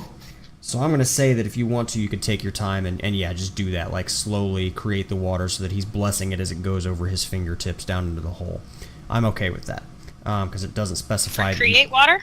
yeah, it doesn't specify that you can't do that. So, It's not like you're gonna just make 7 gallons of water and and dump it. so sorry, I was looking at create food and water. No, I was just yeah. looking at create water. Water can Which be is created in areas as small instantaneous. as will actually And contain it's the liquid. actually, So you're it's creating a 14 gallons of downpour. water. okay, possibly creating a downpour and filling many small receptacles. Okay, so that's fine. So yeah, you're creating a downpour above the hole that's going to go down into it. Disappears in 1 day if not consumed. So, okay.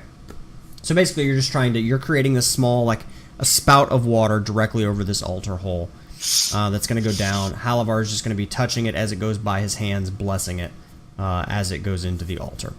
So, okay. So you guys arrange that, set up the time that it's going to take to do that. As you're doing that, Halavar, you kind of hear a call from back over in the cave it seems like Tim is calling for you. It's faint, but you hear like your name being called from over near the shaft that you guys came up out of. How much longer do we have before her spell goes off? At this point, like you guys just did the other. Yeah. Like, am I like so focused on what we're doing that I just kind of not acknowledge I hear my name yet? Pretty much. Like It it's also faint. depends It's on there. how much it fills. Yeah, because how long it's going to take. I mean, you guys were taking some time doing the other thing, so it's kind of just as you guys are getting ready to start, you hear Tim saying your name from the over near the shaft. So I mean, it's up to you guys if you want to stop and see what he wants, or if you want to just kind of do this. Tim, about the time that you go over to the shaft to call up to Halavar, you hear kind of a double like, fuck, bang, and you just hear this explosion from above, and then you hear the sounds of just what sounds like dirt and rock just raining down. My head snaps over to look at the bed. I was gonna say, did Becky wake up from the explosion? I don't know. No, did Becky create the explosion? Oh, Becky is still in the bed. Dream explosions? Becky is still in the bed. And it wasn't loud enough to wake Becky. You only heard it because you were headed over, like you were over near the shaft. It wasn't extremely loud, just loud enough that you definitely heard something. And you heard them, like faintly, both of them yelling like, fuck! So just, that's something that happens. You hear that. What you want to do with that information is up to you. Hearing them exclaim, like they just messed up or something, I'm gonna kind of hurry to go look, but I'm not gonna like rush like we're being attacked or something. Okay. So you get up the ladder then. You've called his name, you start climbing up the ladder, and by the time you're up the ladder, you see Halavar standing on top of this altar that you recognize. You recognize the area now. You kind of got the gist from what Kylar was saying earlier, but now like you definitely understand where you guys are. You see Halavar standing on top of this altar that you recognize, but now there's a giant fucking crater around it. And you see Celissa standing over near the edge of the bridge, kind of pointing a finger over towards Halavar. And you just kind of see Halavar, he's standing there, and he looks over to Celissa, and he just, like he's ready, and just nods, and then Celissa starts casting a spell that you... Make a spellcraft check.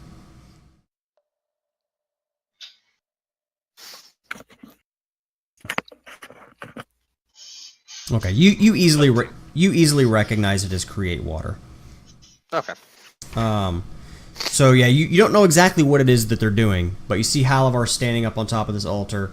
You see Celissa like starting to cast create water, and Halavar just kind of standing there with his hands at the ready. So the water starts to coalesce just above Halavar's hands and starts to flow in a thin stream down to this altar.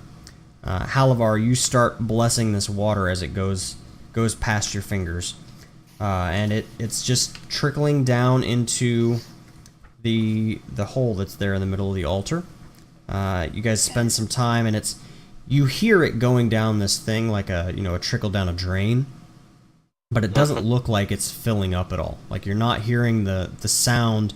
You know how like that sound of when a drain's backing up and the water's getting closer and closer to filling up the pipe? You're not really hearing that. It takes a while, like a good couple of minutes, of you guys sitting there just focusing your energy into getting this water created and flowing it slowly down into this hole before you start to get a sense. And you feel like it's going to take close to the full 14 gallons of water that she can create before this thing gets full. So this tiny little shaft either goes down a very long way or it goes down to a very big collection area. As it starts to get close to the top, you're kind of still standing there blessing the water. It starts to flow over the top a little bit, flowing around the altar. So you've decided that you've filled it up, and the holy water is there. As far as you can determine, you have filled up this little spout with holy water. Make a perception check. Just him because he's up there, or Yep, just Halavar. Okay. So you're Actually, hold on one sec. I think I put more into perception. I thought you had put a couple more points. Yeah, I got 6 now, buddy. So add another 4 to whatever that was. Okay, so that puts 15. you That puts you at 15. Okay, good. So you're standing there. The last of the water has just drained onto the altar from her spell. Your focus kind of shifts away from casting the bless on this water. And as you're sitting there taking a deep breath, feeling accomplished for actually managing to fill this thing up with holy water, and feeling pretty good about yourself, and you start to see little bubbles making their way up from wherever the bottom of this goes. And like just at first like 1 or 2 bubbles. And then slowly more and more bubbles. And it's just getting faster and faster. And make just a general wisdom check.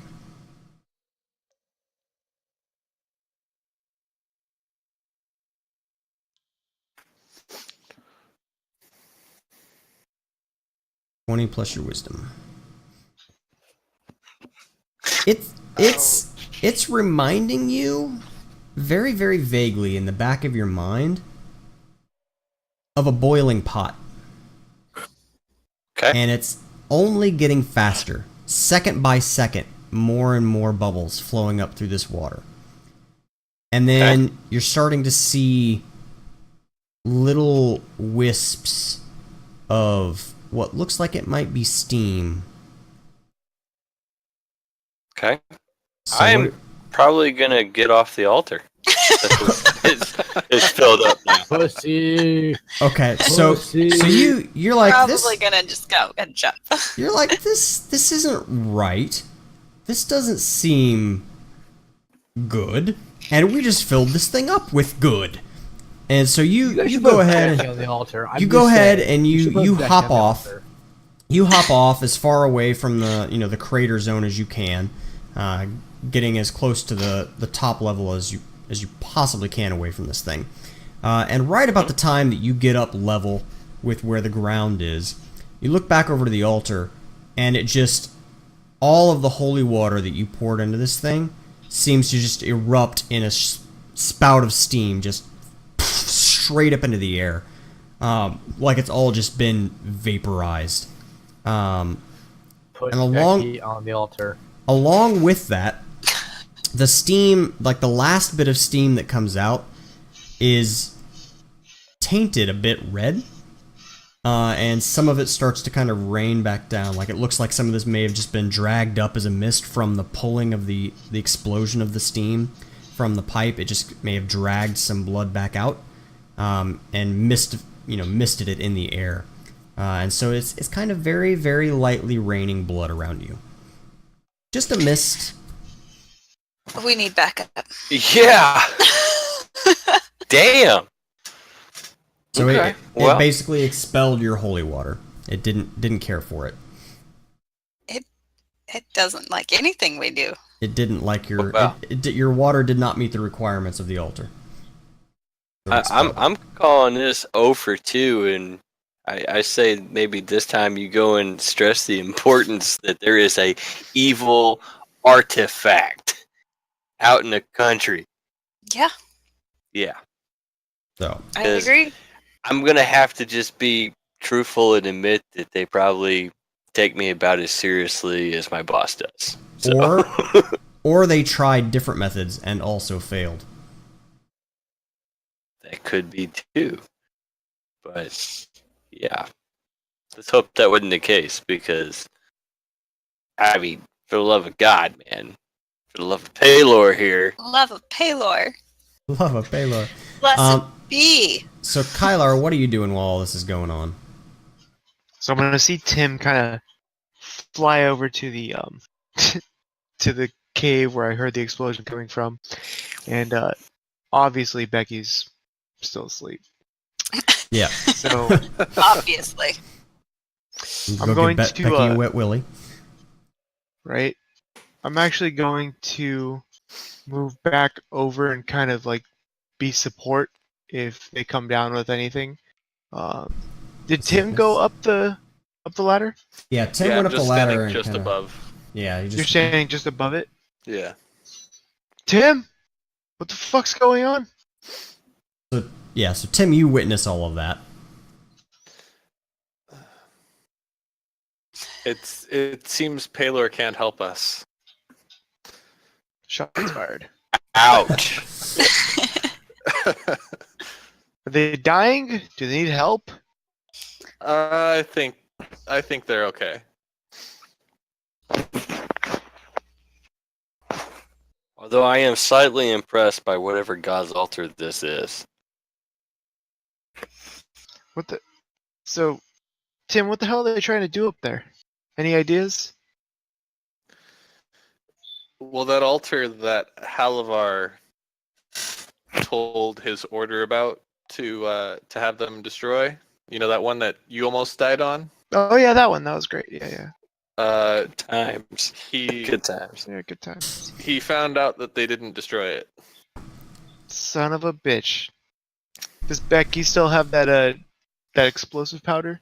Yes. The explosive goo. You're Yeah. asleep, Becky. But yeah, you know that actually Tim has a wineskin of that on him. I would say Becky does too. but Becky I'm not sure if Will you know never that, though. forgive us. Oh. All right. Well, Tim, just help him out a little bit. Hand him the wineskin. Really? I'm just saying, I will probably figure out, and I will be very fucking angry. And if I'm ever put in a situation where I'm very hungry and you were in dire fucking need, or maybe I You're might asleep, Becky. I almost killed you before. I could kill you again. No meta. Just remember Becky. that. No meta. I won't meta. I just want him to remember. I almost killed him. I thought Well, you wanted yeah, that new spell. Because Just you're a lousy sleep for that shot. new spell. You are lucky I'm a lousy shot. You are lucky. If I was No, any so- better. I do believe we should try to get our self-declared explosive expert. Since we've re-entered the cave, Becky has not stopped talking about wanting to blow shit up. So I feel like we can let her have this win. How long has it? It's only been like 15 minutes. Yeah. Yeah. I don't Maybe- know why Becky maybe decided 20. to take a nap right now. Maybe 20. Would you mind waking her up? All right, fine. Teabagger. By the way, I'm just how many fucking angry wake me up? God damn it! I'm committed. Yeah. To this. For about 30 seconds until you find out why, then you're gonna be the happiest fucking person in the world. I'll go You'll over be like to, a little kid. I'll go over to the bed, and as I brush her hair back, Becky, we're gonna blow some shit up. Come on, it's time to do this. I'm Becky, gonna wake up right Becky, away. roll a Oh, shit. roll a will save. First roll a fortitude save. First roll a fortitude save.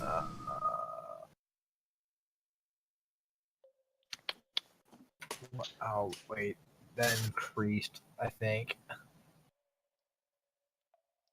No, it didn't.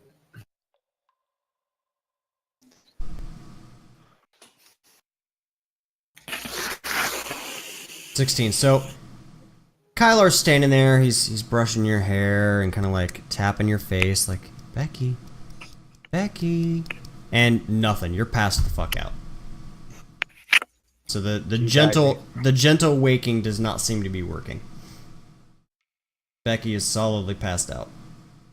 So I take my 2 fingers and shove them up her nostrils.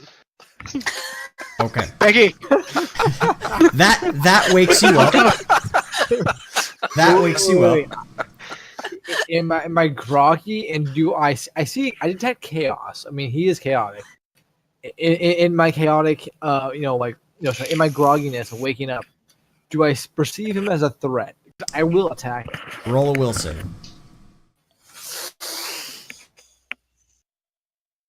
I'm going to try and punch you, by the way. Ah. So no, you wake up like because you've got these two fingers, these two nostrils just shoved straight up your, two fingers shoved straight up your nostrils, and you're just like, and you go to take a swing, and right as your hand gets there, you realize that it's Kylar, and he's saying something about blowing things up, and so you just like, what? And you're no longer groggy. Your eyes are just like wide awake, and you're raring to go. You want to blow something up. You've been waiting for this moment. What are we blowing up? Oh my god, I need to blow something up. Okay. God damn it! Finally, you guys have come around. Hey, Becky, what did my fingers smell like? It's like no. You're scratching your ass there. You might want to check what you're eating. Your diet is not good. I don't eat. I got this ring. You should have invested in one, you sleepy bastard. That means nothing to Becky, because, I mean, I don't know what the fuck you're talking about. All I know is your fingers smell like ass. That's not true. attractive at all. That's probably true. I was knee deep in that shaman. Once again, that's not attractive to Becky at all. So Normally they you got some Sasuke-like vibes going on, but not right now. So Becky, you wake up and you still feel tired. It doesn't feel like really any time has passed. The amount of light coming to the cave doesn't seem to have changed much at all. So you get the feeling that you haven't been asleep for your full 8 hours. Looking around the room, Damn it. looking around the room as you wake up, like the books have obviously been moved around.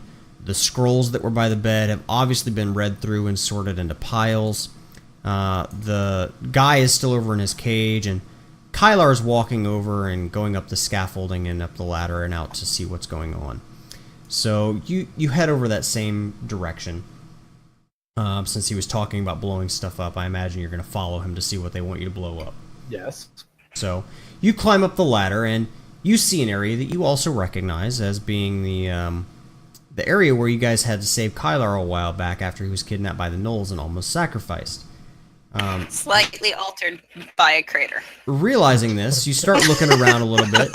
You see Halavar off to the side, and just like a fine red mist kind of on his armor a little bit.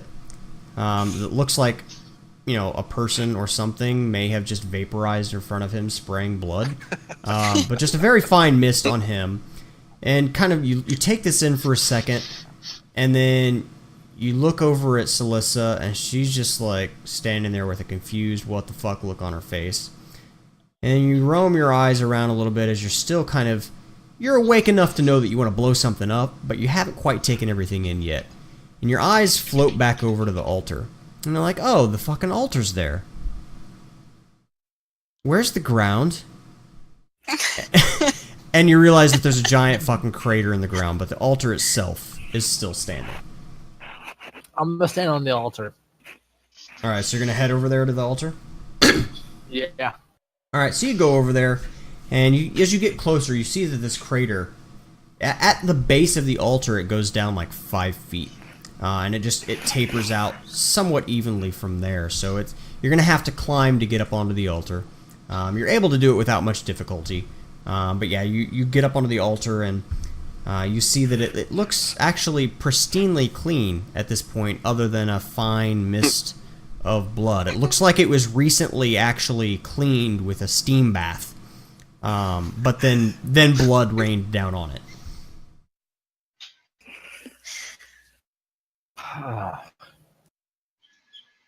I can't accidentally activate this altar, can I? Not unless you get a paper cut. Well, Or I don't know. You're not menstruating, are you? This could be awful. Oh, God. I mean, I will roll for that. I will accept the consequences if I have to roll for it.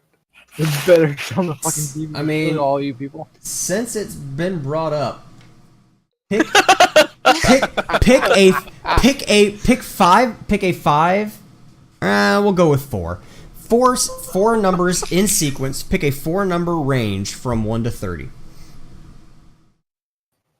Okay, my favorite numbers in there, so I'm gonna go. One second, I'm thinking. It's four number. I get 4 numbers. Well, a 4-number range. So Okay, 1 to I'm 4. gonna go 6 through 2. 6 through 2, 2 so to 6. 2 to 6. Okay. I recently reacquired a D30, so that's what we're gonna roll. Wait, is that 2 to 5 or 3 to 6? 2, 3, 4, 2 to 5. So 2, 3, 4, 5, or 3, 4, 5, 6. Pick one, Ben. 3, 4, 5, 6. Okay. You are not. I rolled a 17. I rolled a 17, so you're not menstruating. Why the fuck am I saying this on a D&D stream? That is good to know. Okay. Alright, so as you're climbing up on the altar, I say, It all certainly right, would have Becky. explained the PMS. It would. As you're climbing up there, I say, all right, Becky, we've tried everything. Now it's up to you. Blow it up. But before, oh fuck. Okay, if I didn't read magic, would that do anything? No. Darn. I mean, you could try, but I'll tell you, Meta, the answer is no. Because I'm pretty sure that Tim tried previously and wasn't able to discern anything. The only other thing Well, when we say I got no the enemy. I get a +10 check on my a knowledge monster. Not a monster. Is this? Darn it! It is a inanimate object. It is a mimic altar. I was hoping for.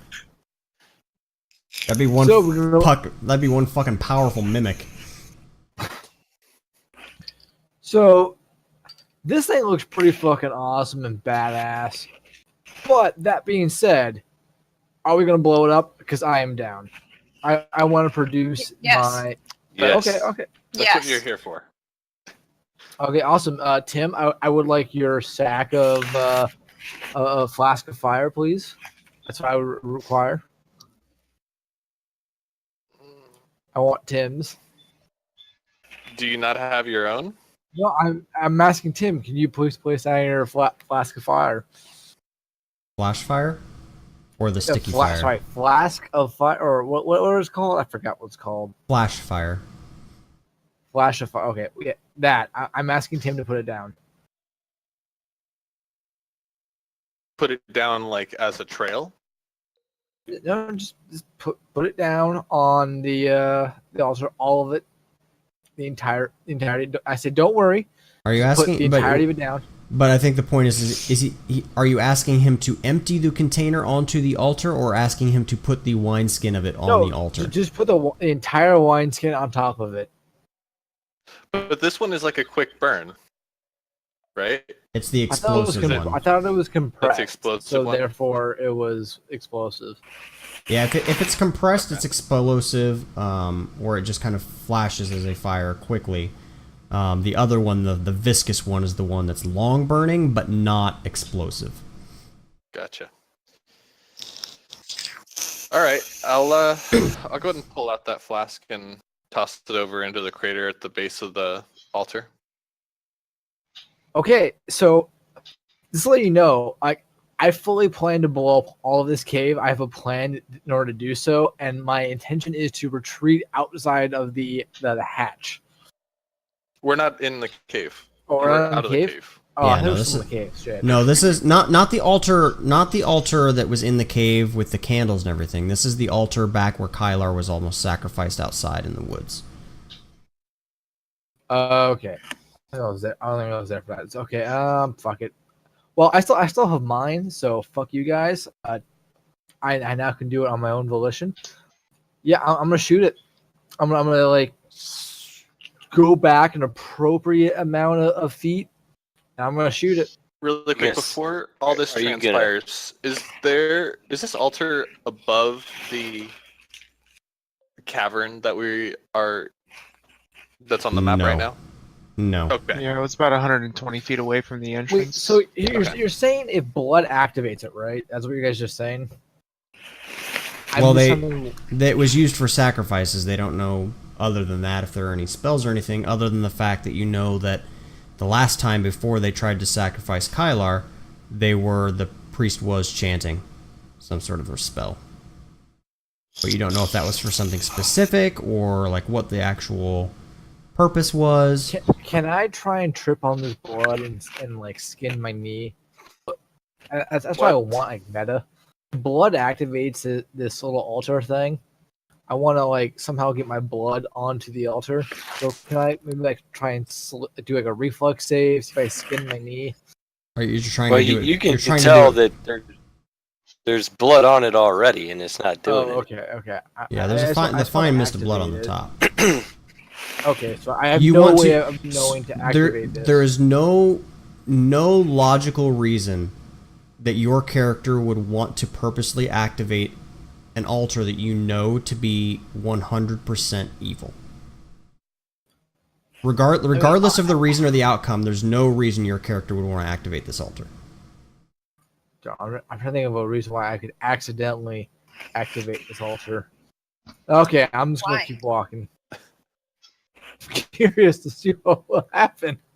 Well, I'm curious to see what'll happen when you blow it up. I kind of want to activate it.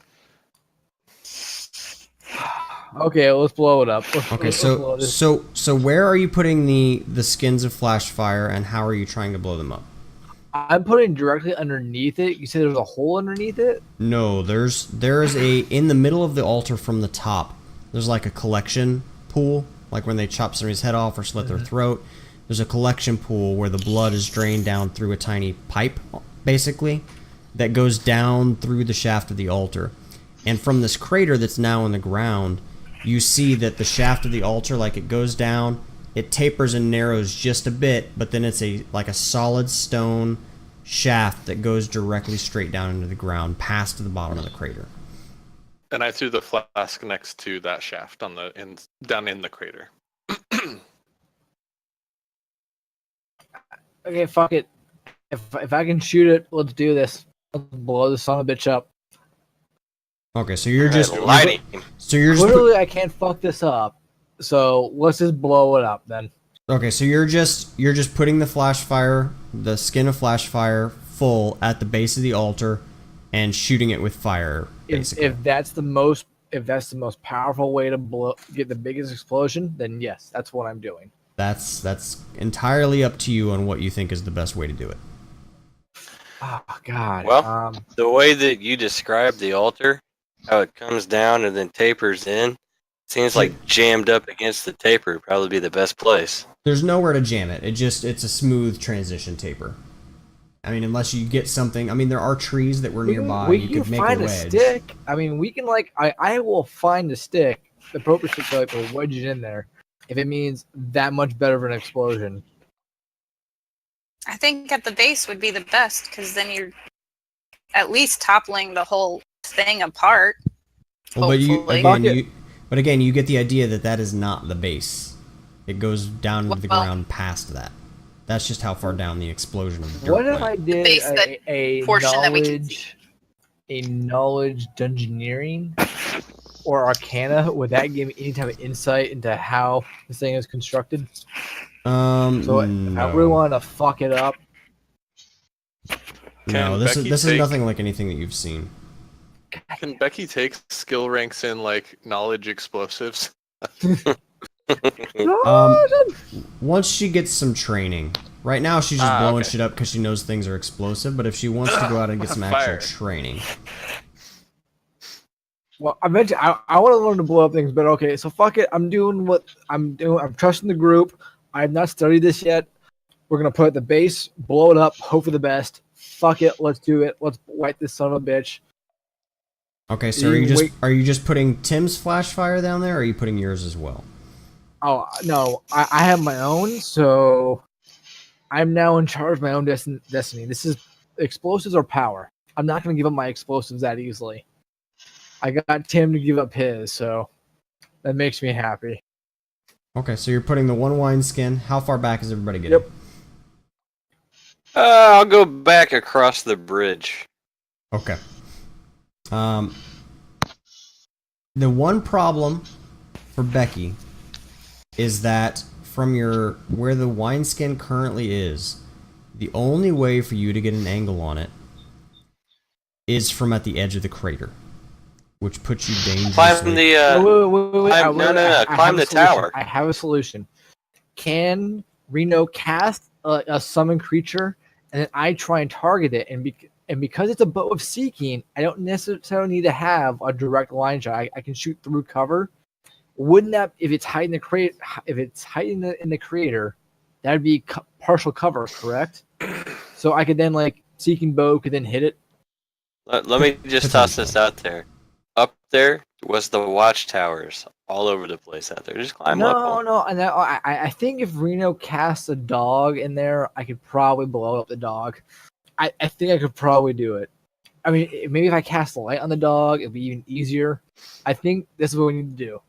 I want Reno to cast. I want Tim to summon a dog or whatever he fancies, and then I will try and use that to guide the arrow to Tim, use up one of your spells for the day for this random task. Halavar did mention, and if you look around, he is correct that there was, like, say that this area where you guys are standing is where the altar was. There was a watchtower, like right here, and then there was the bridge that came back across this way to another little outcropping, and there was a watchtower out there as well. Is there no reason Which is why where my I'm standing. plan wouldn't work? Like, would my plan not work? Like, if Tim summoned a dog and then I'm not saying that it wouldn't work. So- I'm just saying what your options are. That's what I want to do. Like, You have to convince Tim, not me. Becky, Tim, what is the point of that? look, you are a man of science. I do not know the limits of my fucking bow. I know it's badass, but I don't know how badass it is. We can find out through the scientific method how badass of a shot I can pull Alright. off. Is Tim a man I'm of gonna science, go walk or is he into a the man of crater. magic? I'm gonna go walk into the crater. I'm grabbing my flask. I'm going to walk back out. Let's see. Walk back out all the way back to the opening. I'm imagining that's where we're all mostly gathered. Is that right? Or are Yeah. we going down the hill, or what are we doing, guys? Are we gonna go back down Towards into the this opening. cavern? Yeah, Okay, so Yeah. so we're over by the opening. I have my flask. I'm gonna just leave a small trail and walk back over to the crater, Fucking leaving a lame. trail of the Fucking lame. fluid. Close up the flask again, put it over there, walk back over to everybody, and ask somebody to light it. Fucking lame. You are no longer my friend. You are no longer my friend. I will let you die. I guess I'll go ahead and flint and steal it. Okay. So, Becky's just staring at Tim with the seething rage in her eyes. Halavar just chuckles, bends over, strikes his flint and steel, and just trail of fire leeches, just flashes across the ground, back over to the altar, and within milliseconds of striking that spark, just explosion just rips out, dirt and rocks raining into the air, falling all around you, just a cloud of smoke and dust surrounding where this altar stood. And then as the dust starts to settle, there's still the altar. And Womp the bigger womp. crater. That's it. I'm done. Told you. I fucking told you. You got him. You cucked me, Reno. You fucking cucked me. You took my explosion from me. All right. You took the I'm giving explosion up. from yourself. I'm giving up. So, Alyssa, we're gonna have to go report it. And get reinforcements. No, Or we rather still stop have them. one more. I'm not. I want to use my flask. God damn it. And Reno, I want to use your fucking. There's some goddamn dog. I thought you weren't supposed to be killing dogs. You're like over here mad at me because I stabbed a lady and you guys are killing dogs. Okay, first of all, it's a fucking guys are- spiritual dog. It's a ghost dog. It doesn't fucking count. It's a real dog. It's a real cat. If Reno summons a dog, he's not stealing a dog from the city and making it manifest in front of him. It's No, like- he literally like is. Heaven dog. No, he literally it- is. It summons it from another location. Summons it. Yeah. Is it It's- summon monster? Then Yeah. yeah, it's summoning it from another location.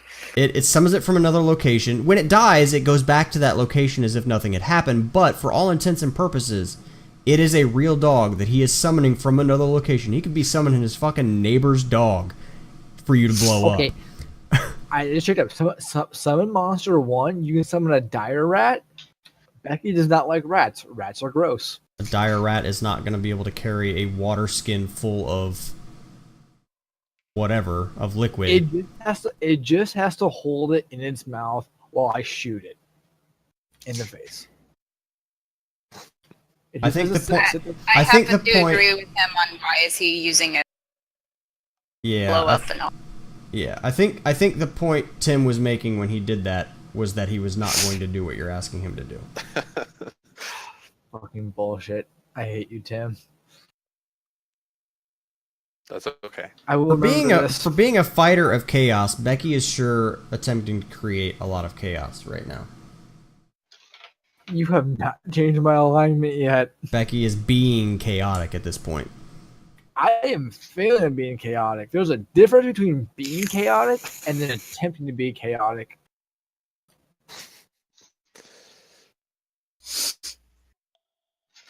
All right, I'm gonna go back down. All right, I'm going back down. Have I ever done? Yeah, I am same the here. only one that has tried to save anyone in this goddamn party. You guys are all a bunch of fucking goddamn murderers. Murderers. You're worse Becky's than chaotic. just gonna keep going with her monologue as we're all walking. Yeah, up. but- Everyone still starts down climbing there. down the ladder. I hate you all. I hope you all die. Uh, Just right now. I'm just saying, just right now, I hate you all. I hope you walk into a You know what? trap. let's. I think you're talking to yourself at this point. I'm gonna go back over to those books. Okay. And seeing as I found out something about the cage there, I am gonna look for any kind of book that might look similar, or not look, or not book, the image looks similar to what we're seeing with this altar, where it's obviously got a very tall structure and some sort of reservoir. No, you don't find anything specific to that. Hmm.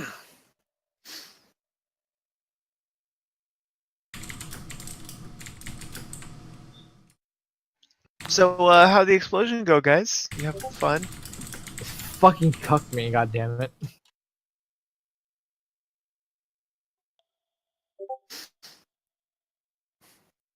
So, Halvar, how about that order of yours? Fucking sucks. Fuck Taylor. Let's just say that Solissa gonna Is it Solissa? Solara? I think it got changed to Celissa because that's how it got typed in. So Okay.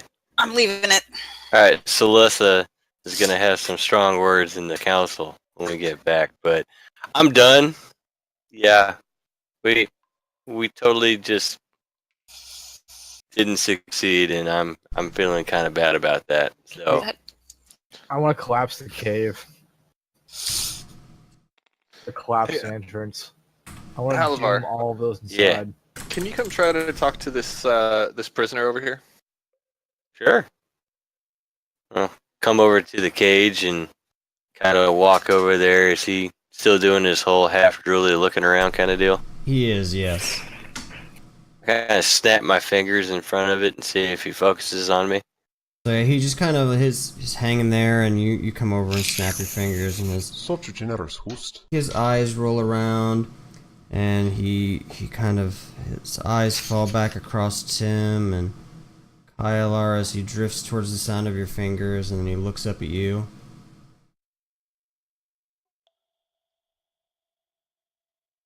And he just stares at you.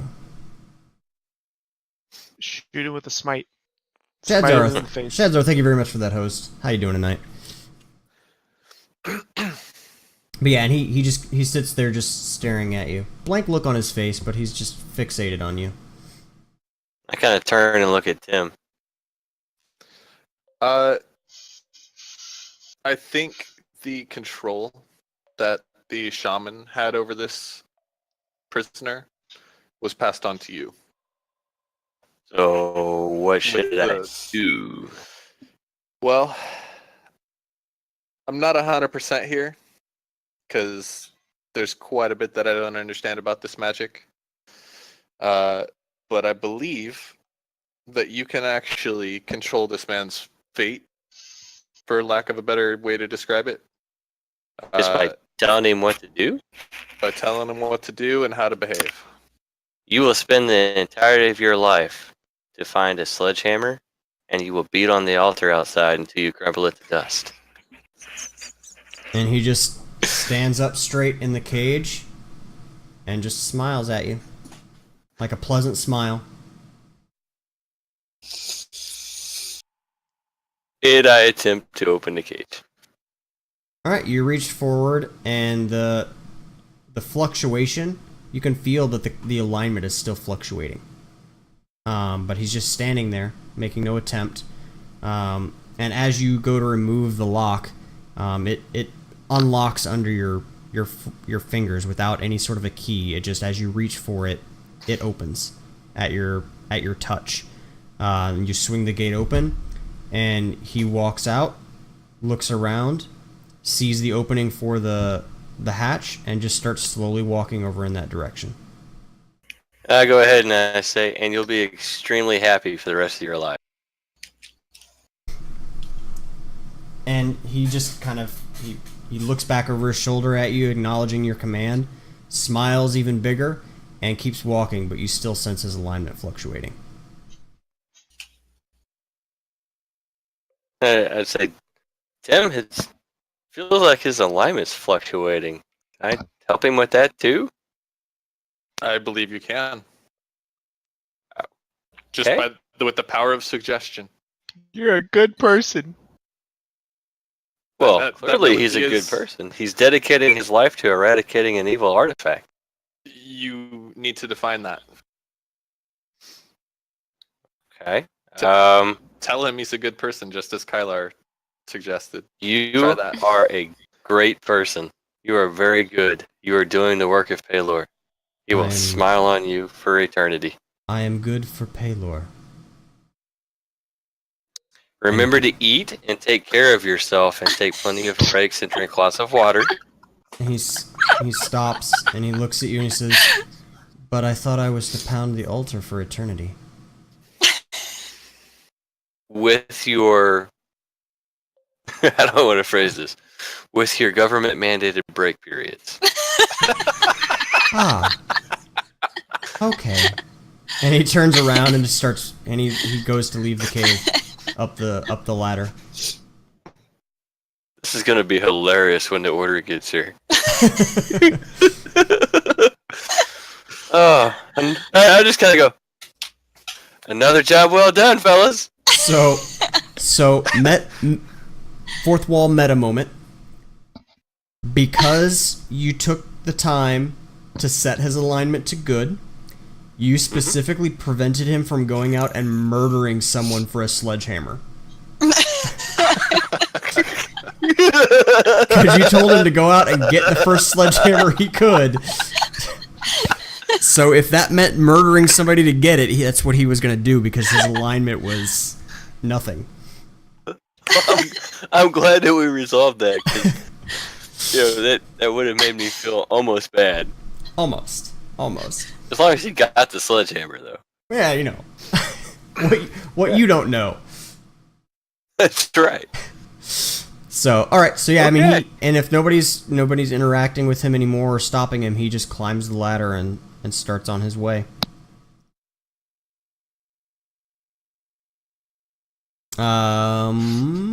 Go for it, soldier of God.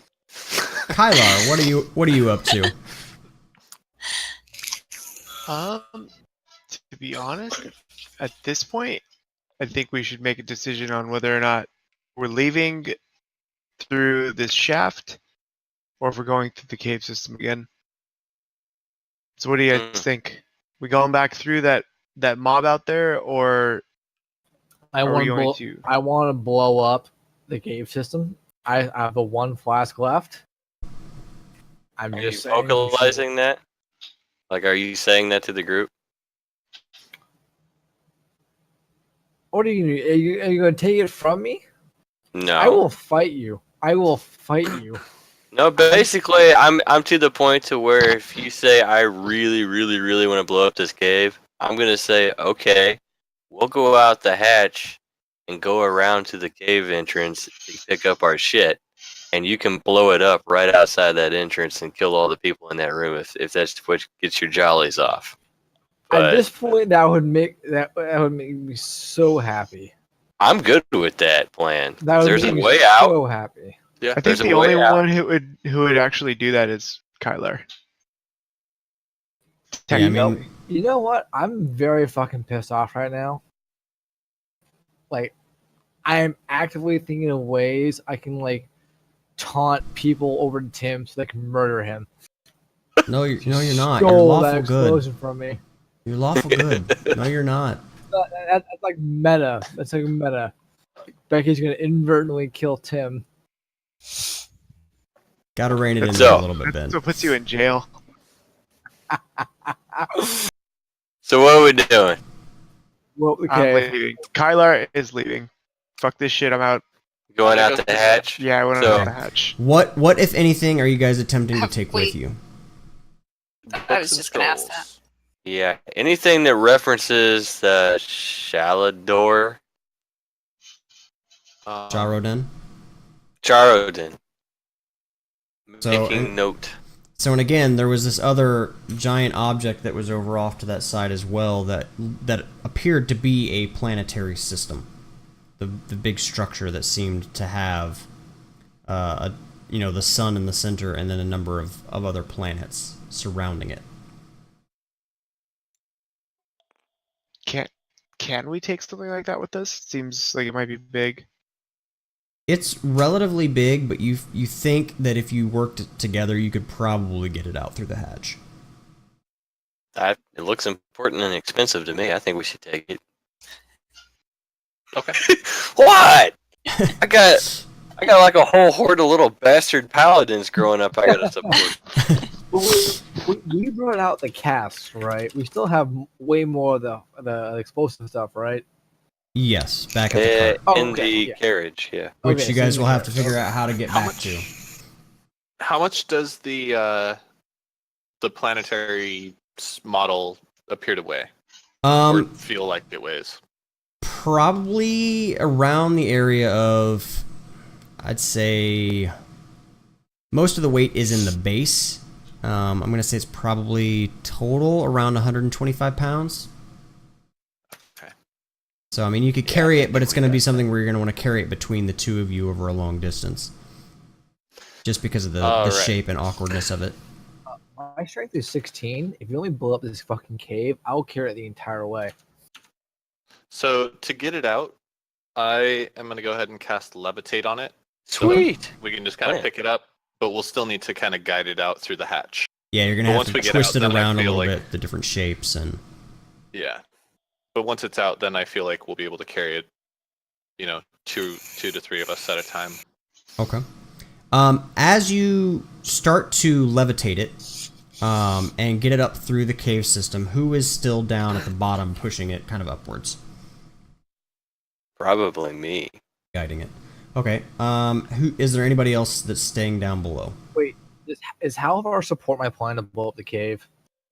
I'm pretty sure once we leave the hatch, if you're the last one in there, you can do whatever you'd like, and we won't know You about actually it. say that you approve. Did you say you were gonna do it? Oh yeah, I've been saying this for a while now. You know I do. I'm just wondering if I get like any type of vocal approval like that, I should blow up the cave. I'm looking for some type of like support from anyone. You've been kind of rambling on about this for a while. I feel like I'm whatever pretty sure the you party want to takes do, it as as long as read. it's not going to hurt the rest of us, it's kind of like, whatever, Becky. You do your thing. Well, I had a plan. I was going to do something, but I guess I'm not going to do that because none of you guys are supporting me in this process. Okay, I'm just going to do it anyways then. I think the party pretty much just takes it as read right now that you're going to blow something up. No, but Becky's looking for approval. I mean, that's fine. It's fine if she doesn't get approval. I mean, she'll remember. Okay, Becky's I fucking understand. needy. I'm gonna blow up this cave. I want to like be spreading my that stuff all over so I can suck out all the oxygen and collapse the cave. Like that is my goal. Okay. Well, You're welcome to try. I feel like most of us don't want to have to fight through all of the guys that are, 15 minutes down the passage. I'm gonna try and blow them all up. That's my goal. Okay. If you, So I'm leading the thing up through the hatch from below. Okay. So make Did the rest of you all go before me, or are you behind me? well, it's really just about kind of pivoting it to get the pieces through the hatch. It shouldn't actually feel like it weighs anything because I can just direct it to levitate up and down. It's just directional and pivots that I can't. Right, I was just saying, Adam was asking, did you all go up and out before Yeah, we like- started doing this? Is it just me and you down there, or what are we doing? Yeah, who all's in and who all's I- out? Who's above the structure and who's below the structure? I was out. I'll be out. I was still in until I had the parchment and whatever books I could carry in my pack. Okay, so you're able to get that entire stack of books, and the majority of the scrolls. I'd say maybe 90% of the scrolls. You focus on the ones that you can understand, I'd imagine. And then you had previously said that you collected the notes and information that appeared to be about the rings from the writing desk. So I'll say that those are... I think Halavar grabbed those, right? Yeah, those are already in your possession. So, okay, so everybody else is out. Halavar and Tim, you're both down below the structure as it's being lifted up and pivoted and manipulated through the hatch. Go ahead and both of you make a perception check. All right. 14. 16. Okay, Alright. so Halavar, you're a little focused on the angles and trying to get this thing through this hatchway, so you don't really pay enough attention to the markings on the device or anything along those lines to notice. But Tim, as you're kind of following up, you get up close to Halavar and you're watching him get this manipulated. Your hands are free and you're paying a little bit more attention to what they're doing and the object itself. You're looking up at it and you see markings on the bottom and what looks to be like a hatch, like that would be something that you could open in the bottom of this, and you aren't sure what would be inside that hatch, but there's definitely some writing on the bottom and a compartment that can be opened. Can I... Once we get it through the hatch, I am going to go ahead and share that with Halavar and whoever else is up there. I'm guessing Becky is down in the bottom preparing to blow shit up. Becky's downstairs getting ready to blow shit up. So you get it up top, and then are you just going to levitate it up into the air a little bit more so you can read the underside easily? Yes. Or just rotate the whole thing? Yep. So okay, so you get it turned so that it's a little bit easier to read the writing on the bottom of this thing. And it is instructions. It's actually in common, and it talks about open the container here and insert a crystal of Manara to activate the inner workings of the device, basically. And if the compartment appears to be very easy to open. One large screw and then it's on a pivot, and the lid is actually inside, so it doesn't have to set offset to the ground or anything along those lines. And it's you guys would be able to open it fairly easily if you wanted to. Does anyone happen to have a crystal of Malara? It's something. I mean, that is you've this never like heard Back of. to the Future here? Is this something you can just pick up at every grocery store, or is plutonium not available back in 1953? Yeah, a crystal of Manara is something that you've never heard of in your research at this point so far. Like none of you have ever heard like this. It kind of goes along with all of the other stuff that you've been reading with all of the foreign drawings of foreign plants, mentions of foreign cities and planets and continents, like things that you don't recognize. And this is just one more of those things that you don't know what they mean. Huh. All right. Well, then I almost feel like we should go search for a crystal. Yeah. Did anybody notice any crystals? Like Shaman dude didn't have anything on him whenever he got first, right? Roll perception checks. to remember if we saw a crystal? Yeah, I don't remember picking up any kind of crystals. Adam, what do you think? You Then guys didn't Like locate a any knowledge crystals. check to remember if we passed one? Sure. Everybody that's near the device currently, give me just a standard wisdom check.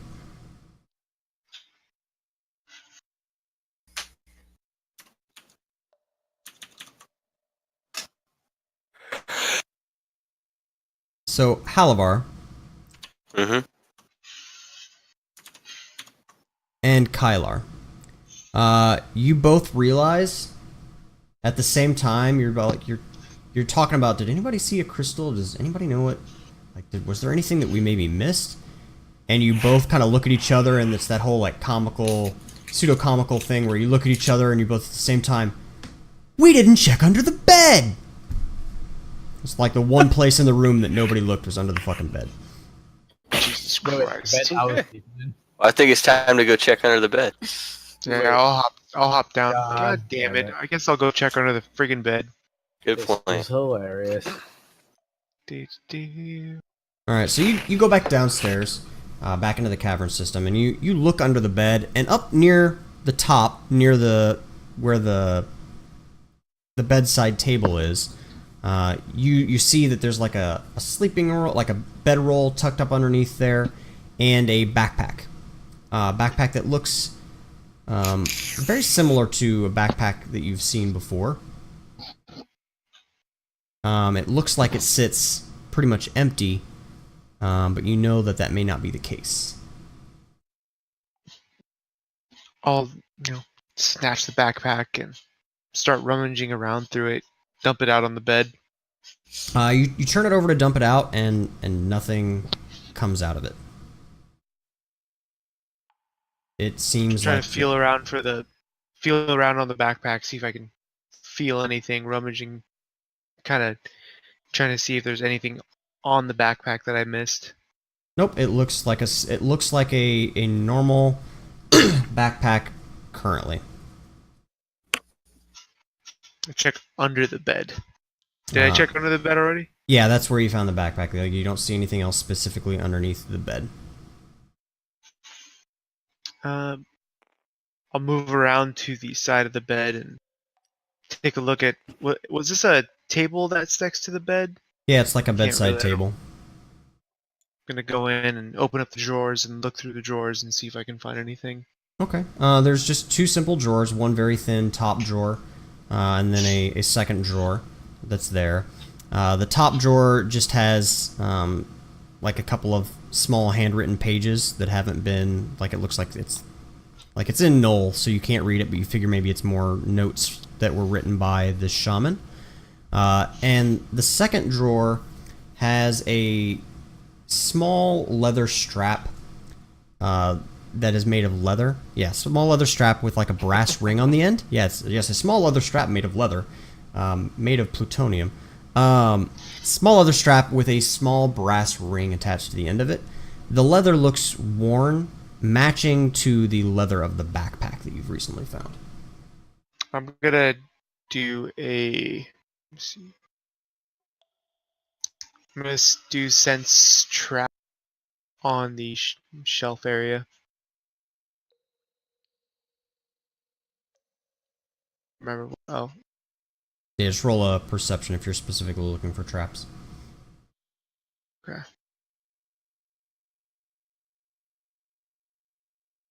Wow, crit failed that one. Yeah, you're confident that there are no traps associated with it. It's not like it's attached to anything in the drawer. It's just sitting there. Oh, okay. Okay, I'm gonna pull that out and hold the leather strap up, and I see a brass knob. You said it was. There's like or a small brass ring. small brass ring. Yep. And the leather matches the backpack leather. Kind of take the two together and see if there's any matching pieces where the leather strap might attach to the backpack. As you get them close, the brass ring starts to pull itself towards the backpack, like as you're hanging, it's hanging in the air. It starts to sway itself over towards the backpack, and then it pulls itself taut, trying to get itself attracted back to the backpack. I'll let go of the strap while I'm holding the backpack. Okay, and the brass ring just kind of, like a magnet, just swoops to the front metal clasp that would hold the backpack closed. The leather kind of weaves itself into the leather strap that's already there, and the backpack feels like it gets like just a tiny bit more weight. Kind of look around and kind of feel that the bag got heavier. What the hell just happened? Open it up again and see if there's anything inside. You don't noticeably see anything inside, but it feels like when you're reaching into it, like you get the sense as you reach into this bag that you're reaching into an area that's bigger than what you can see.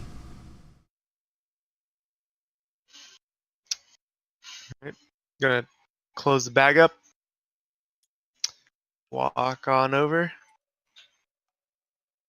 Tim, I found something for you. Good plan.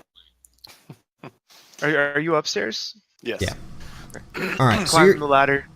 Pass it off to Tim. all right, so you're doing that, and now Becky. What's Becky doing?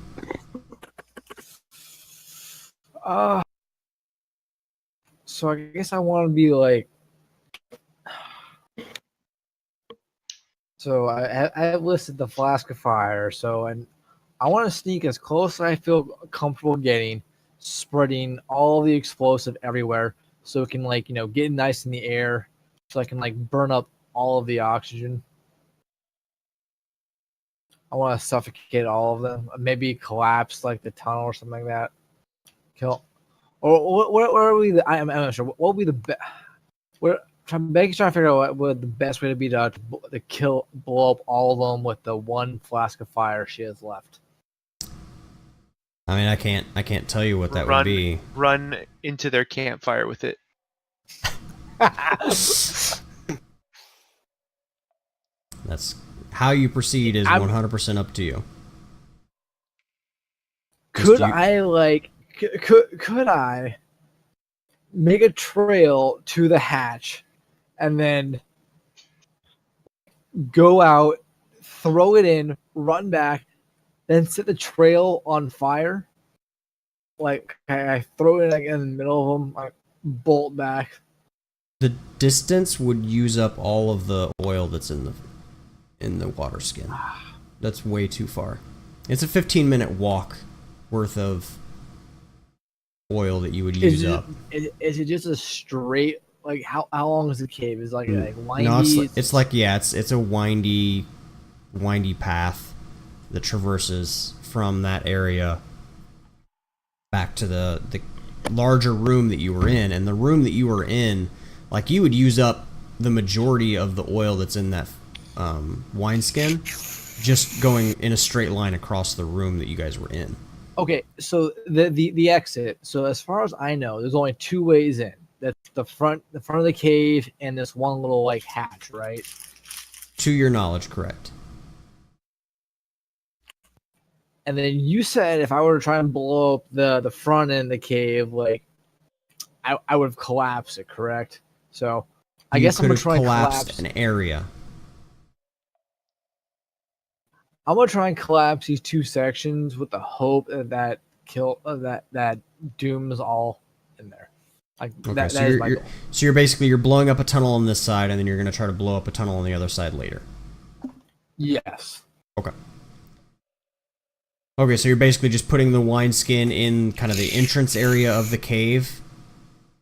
Of the. Do I have engineering? Yes. Can I roll an engineering check for the optimal place to try to find a weak spot? Yeah, I'll allow that. Yeah. Sweet.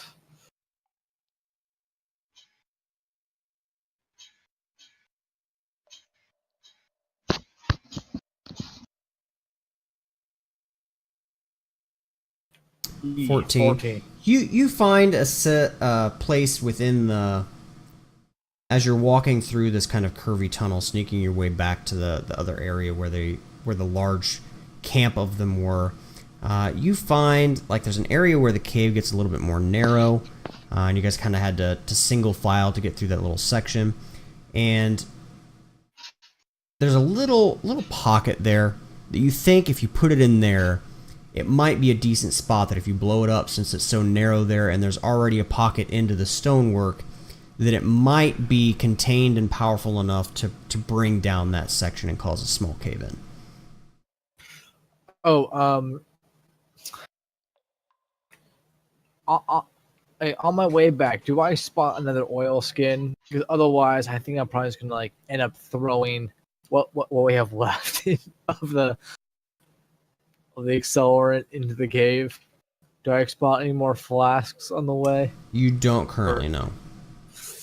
Well, I mean, the shaman had a couple of flasks and stuff on his workstation, but they were more like flasks on the way back. Yeah, they were more like beakers for distilling stuff, but you know that they would be big enough to hold some stuff. So yeah, you can pick up some of those. Say there's two 16-ounce beakers. Good. And I assume there's like caps to them too. I can put a little cork in them. So I can put them in a bag. Yeah, I'll say that he's got some corks lying around. That's reasonable. Wonderful. Okay, yeah, I'm gonna do that. Try and shoot a fire out down there and hope for the best. Okay. So you get a little bit of the more viscous goop on the end of one of your arrows. You stand back. The roll to hit a specific square is going to be pretty minimal, but go ahead and make an attack roll. Okay, so I want to make sure the judgment on that gives me the hits.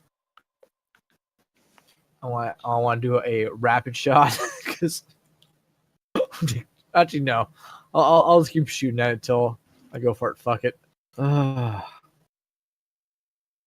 16. I mean, that's fine for hitting a small target like that. It's not like it's trying to move you or evade. You're aiming at a square, and the AC for that is like 5 or 10 or some shit like that. Something ridiculously easy. Wonderful. So yeah, you coat the tip of one of your arrows in a little bit more in the more viscous, flammable material. You strike your flint up and get it lit. Get back as far as you can while still being able to see it. And you let your arrow loose. It flies through the air, makes contact, and as soon as the fire penetrates the wineskin, just a massive explosion erupts. And you see fire billowing down the curves of the cavern straight towards you. Make a reflex save. Okay. What is it?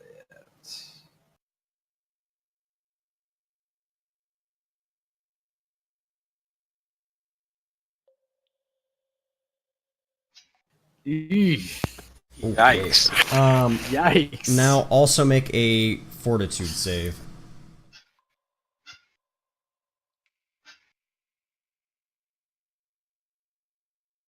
Yikes. Okay.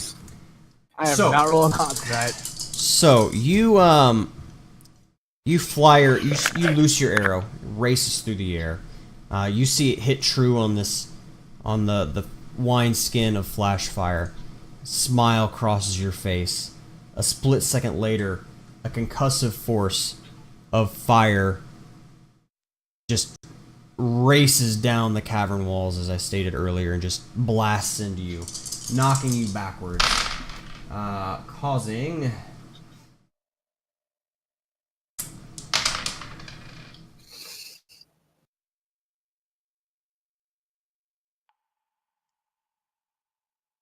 Oh, guys, counting.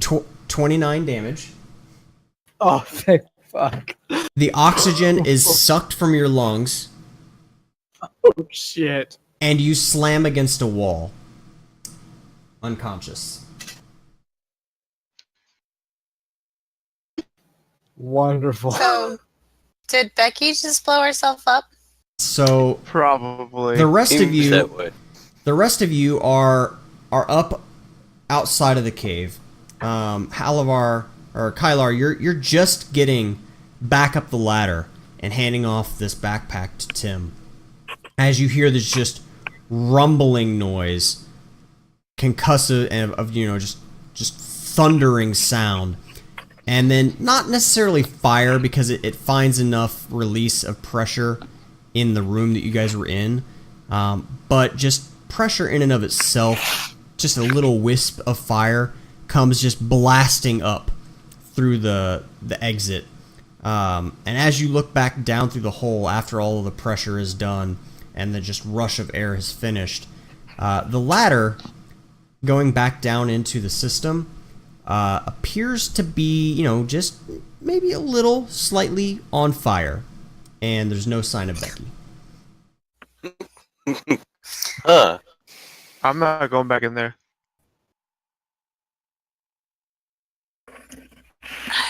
Hey, Becky, you dead, man? Can I say, as a swift action, I switch my judgment to the healing one, which heals me like 1 health per round. So I feel like I need it. Nope, your swift action was to apply judgment so you could shoot your arrow and not miss. Ah. Well, hopefully next round you wake up. Hopefully someone comes for me. At the moment, I see 4 people kind of looking down in this hole. I just had good. I just had fire come up my ass. So How many minutes or so was it that Becky disappeared down the cavern or walkway before the explosion? It wasn't very long. You guys started working on getting the getting the planet thing up the ladder. Becky went walking off down the cave system. It took you guys maybe 5 minutes to get the thing up and out of the hole. Another 5 minutes for Kylar to get back down there and search around to find the bag and the leather strap. So maybe about 10 minutes total since the last time that you saw Becky. Alright, so I mean, I guess You guys probably dinged because of me. I'm just saying. I killed potentially 30 fucking people for you. You just So closed 31. off one of their interests. They're And probably potentially not killed. dead. and you made it 31 if you killed yourself. Hey, if I die killing 30 people, that's worth it.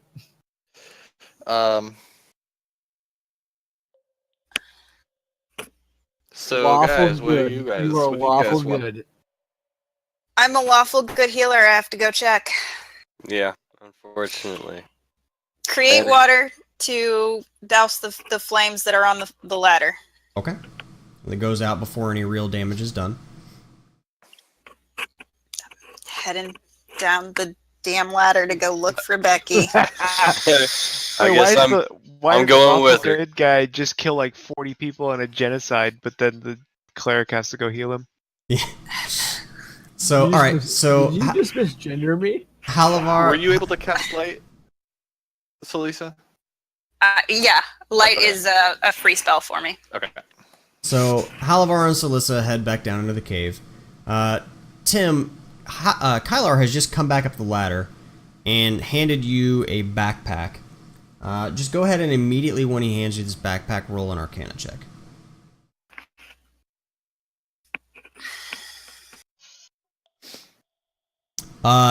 It appears to you, just on immediate recognition, to be a Heward's Handy Haversack. Hey, I one- have one of these. the I one- swing it off my shoulder. The one thing that you're not sure of is why you didn't see it earlier when you had your Detect Magic on.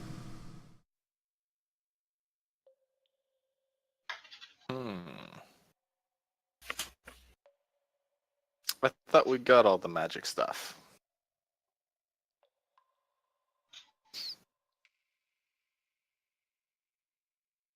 Although I should have done a...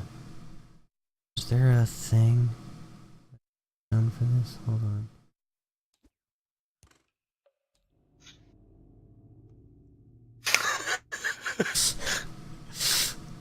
Yeah, I should have used some of these sound attempts and then followed by a.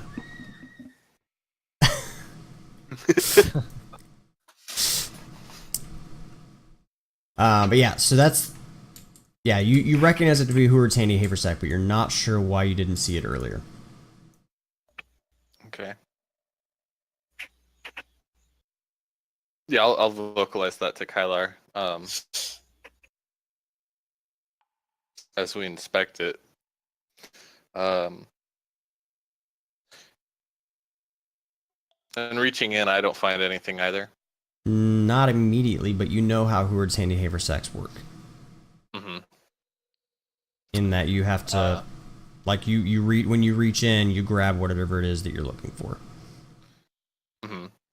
And so I'm gonna let Halavar and Salisa go looking for Becky. Okay. Maybe Kyler and I can see if we can at least find the crystal that might make this work. So naturally, I'm gonna reach in for that thing that I need. Okay, so you're just reaching in the bag and thinking of, trying to find the crystal of Manara. Which I guess I'm really just picturing a crystalline structure labeled Crystal of Minar because I have no idea what this crystal is supposed to look like. So I mean, you label on it. Yeah, you reach into the bag and you're just like, Crystal of Manara, and your hand wraps around like a device or some sort of a little. It feels like in your hand like to be a crystal, and you pull it out, and sure enough, it's a crystal that's like 5 inches long, maybe about 2 inches round in some parts, and it's shaped very much like it's got 2 points on the end, and it's got some definite sides to it. It's like definitely a very finely shaped crystal.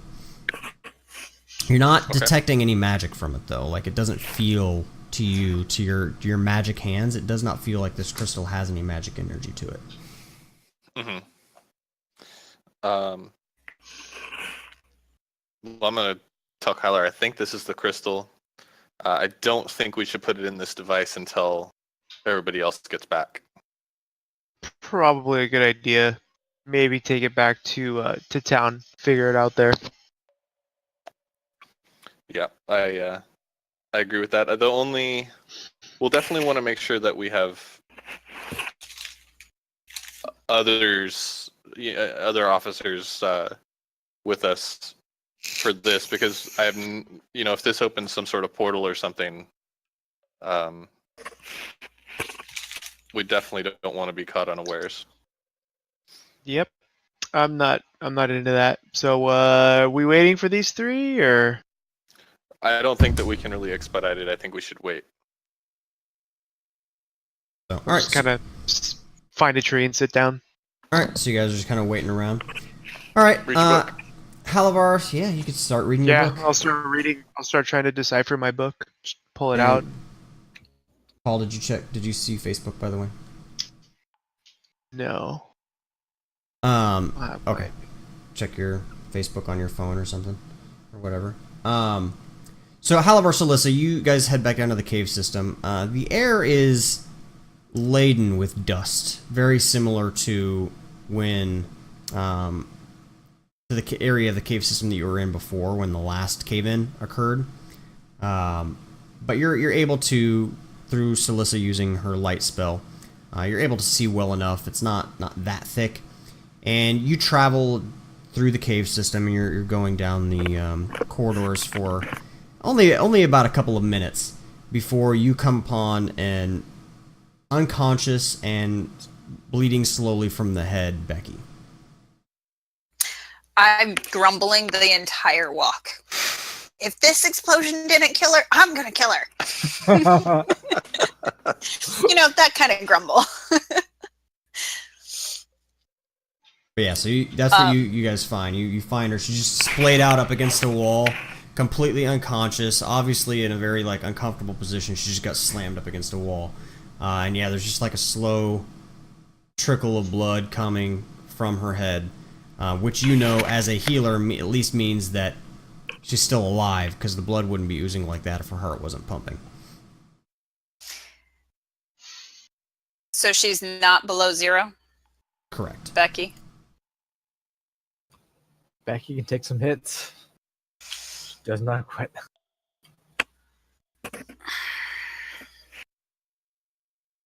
Did do a fair amount of damage, and to be fair, I could have rolled a chance for auto death based off of the amount of damage that she took, but I mean, for shits and giggles, I will take that roll.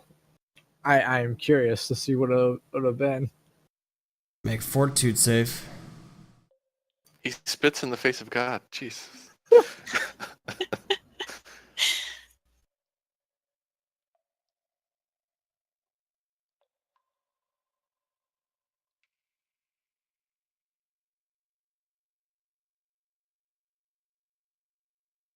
All right. All right, Becky does not die. Does I have to actually use a spell? Close, but not quite dead.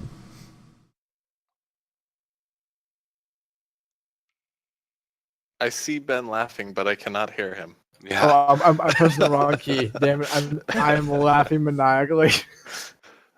Oh God! Silent maniacal laughter. I'm just gonna caption that. I'm just gonna add that caption on the YouTube video. Silent maniacal laughter. Oh. Insert here. Woo! Record a soundbite Oh, later geez. and just insert it comically late. Just to the very end of the YouTube version of the video, just Ben cackling in the background. Wait, what were you looking for on that roll? 20. Woo! Just from my Okay, personal. so It's that's I'm not what the still role bleeding. actually is, but that's what I was going with, just based off of my personal desire for how to do it at the moment. So I'm still bleeding. Still Just bleeding. saying. She's deciding what type of spell she wants to use on you and how much she wants to heal you. Is what's happening currently. But we'll say that while she figured. I'm mostly just unconscious. That's what I really am. Beat up. I'm mostly unconscious.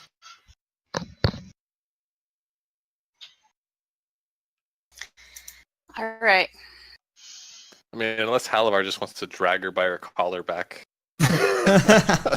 I was actually thinking about grabbing an ankle and just dragging her back up the stairs, like kaplunk, kaplunk, kaplunk, kaplunk. I will roll damage roll for every stair I hit my head on, or like I want that to be roll 14 against my AC. health back. All right, so you got almost, or you got pretty much half of the damage that you took back, and you kind of start to become a little bit conscious and aware with Halavar and Becky just looking, both of them looking down at you condescendingly.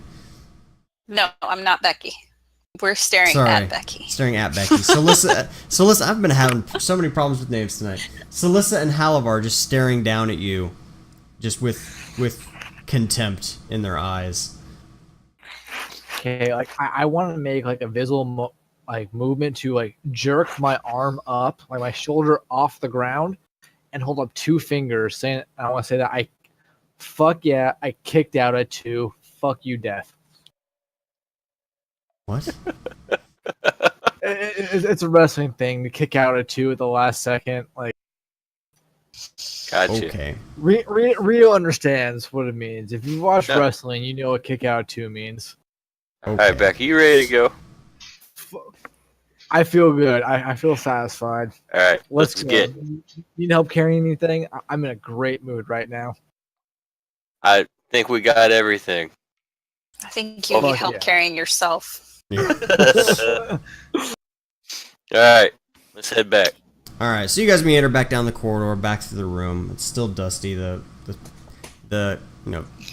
dirt and debris from the explosion is starting to get a little heavy on your lungs. You feel like if you don't get some fresh air soon, it's not going to be pleasant for you. But you make your way back to the hatch exit, climb up there, and Halavar, or Tim and Kylar are both just kind of sitting there staring at this crystal. Kylar's off to the side, maybe reading his book. And yeah, they've got this device just hanging out, and I don't know if are you still rooting through the bag anymore, Tim, to see what else you might be able to pull out of there? Just any other random things you might be searching for?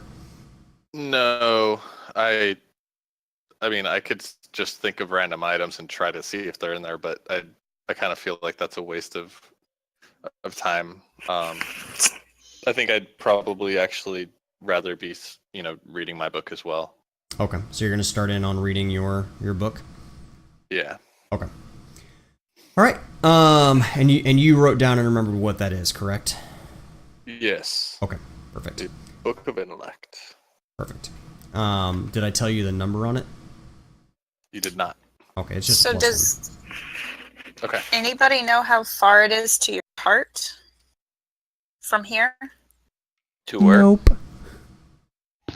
No To where idea. we parked? Your cart. Well, Where you that's an left your interesting. transport. That's an interesting question.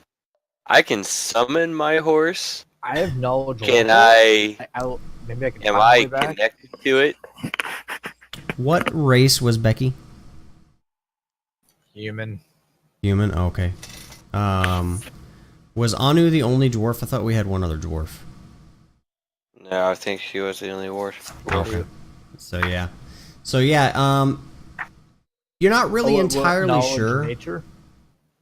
You could do a knowledge nature. I'll allow that. You could roll a knowledge nature or survival. If anybody has a survival or knowledge nature, I'll let you roll those. Just tell me what they are as you roll them.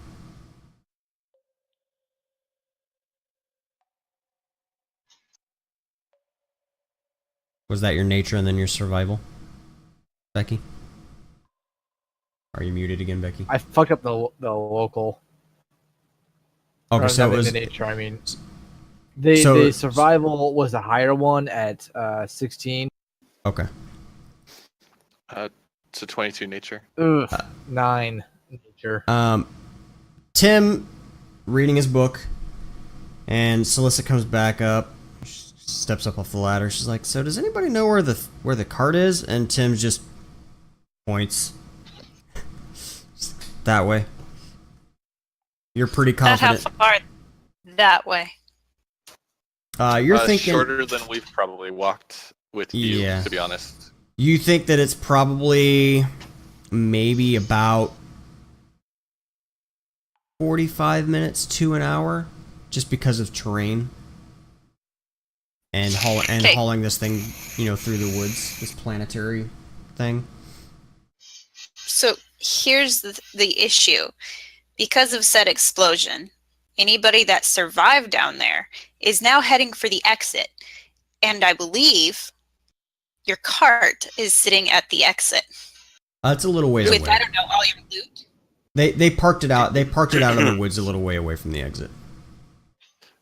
And even then, like all the people that are close to the explosion, I believe should have a long ways to travel through the winding caves to And get to.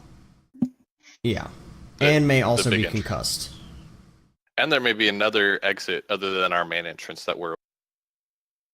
Correct. And Anu is still hanging out at the cart, watching it. True. That's where Anu is perpetually until Kyle rejoins the game.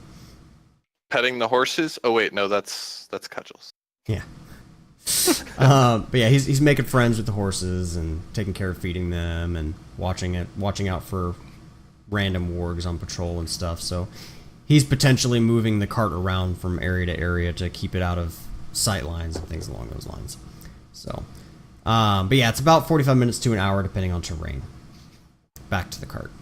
But that is where we are going to call it for the night because it is already 12:17. So we're going to check Twitch real fast and see if there's anybody that we want to go host. Double check that So real did fast. we kill? Did I manage to kill anybody with my suicide risking maneuver? You have no idea. I mean, But would I cause the party to level earlier? Maybe. You gotta go collect their dog tags. You have no idea. Right for the kill. Okay. Oh shit. Can I wait, I should have talked to Kyle. I'm like, dude, we could have easy kills, man. Easy kills. I'm good. He could have just stabbed everyone one by one. I mean, I'm kind of a dick, but not that much of a dick. Alright, let's see. I'm going to check out... we're just going to find some random other D&D stream. It looks like these guys are using Tabletop Simulator as well, so we're going to go raid them. Why not? I'm tempted to want to convert to Paylor because you guys saved me, but I don't think Paylor would put up with my shenanigans. I don't think your god would very much appreciate that, and you'd probably lose your powers. I'd love to know which god you do. Yeah. Or I'm looking it up again. So, All I Anyway. know is that I need to fast before battle. yeah, you should probably check on that and make sure that you're following the tenets of your god so you don't lose your powers. But, we're going to go ahead and call it for the evening. He So, read it as fast, but it was actually feast. that's right. Right. You've been disappointing your god this entire time. So, guys, I think how more badass I can be if I was actually doing the right thing. final thoughts. Start with Tim tonight. Tim, final thoughts and a little bit about, and the deets on your character. Any new thoughts that the character might be having, and just how you and your character are feeling at this point. Tim is curious if that altar will ever get destroyed, whether that's through the full power of Halavar and Salisa's order, or if our friend, are we gonna call him Sledgehammer, or we have top men working on it as we speak. Sledgehammer Joe. Yeah, I'm curious if it'll ever actually be destroyed, and if it is, and Sledgehammer hasn't died or been killed yet, I'm curious to know what he'll end up to go do, or if he'll just stand there and kind of just survive. take his mandatory breaks. Considering that Halavar gave him no direction for what to do after the altar was actually destroyed. Yeah, It's true. I think that might be something that I'm thinking maybe while I'm reading and in our early stages of trekking back to the the front of the cave.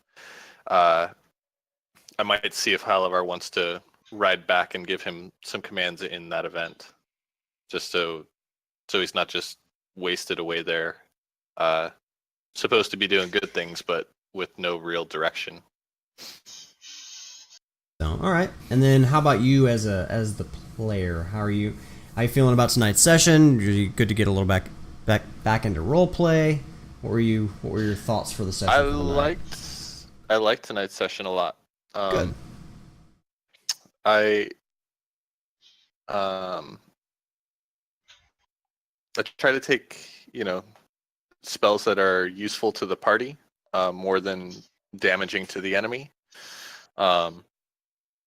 And so I kind of am casting the same things repeatedly, and then once everything is up or down or whatever I can do, then there's very little that I have left to contribute. So being able to use my knowledge skills, I feel like I'm a bit more useful that way. All right, cool. And just so you guys know, depending on what you do after this, like I said, this was a little bit of a dungeon crawl section of the campaign. You guys are probably going to be moving back more into urban adventure, so there's going to be more of a mix of combat and role playing stuff coming up, more like we had at the beginning of the game. So if that's more your forte, you kind of have that to look forward to. So and it's not to say that I don't enjoy the combat. The combat is it's one of the things that makes it what it is. Yeah. It's just in this case, Tim is kind of limited on the types of things he does. It's really just buff or debuff is the way that I've tried to build him. Gotcha. No worries. Kylar / Paul, final thoughts. Who are you? What's Kylar thinking?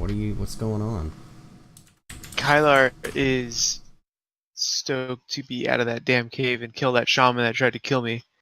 And definitely to figure out what this book will hold in store, since Tim says that seems to be meant for me. So we will try to get our heads around it when we get back into town and have a minute to read it.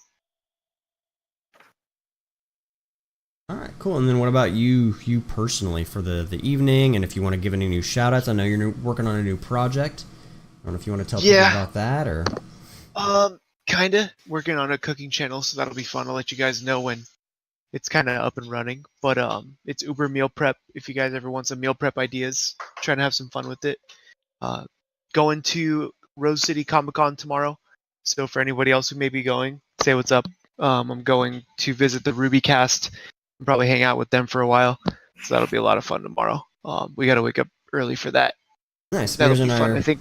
Mears and I are trying to decide if we're going to be able to join you guys on that tomorrow, so we may hit you up to meet up tomorrow. Know. So I think tickets are still available at the door for like $35 or something. Nice. Yeah, we might try to check that out then. Halavar, aka Jesse.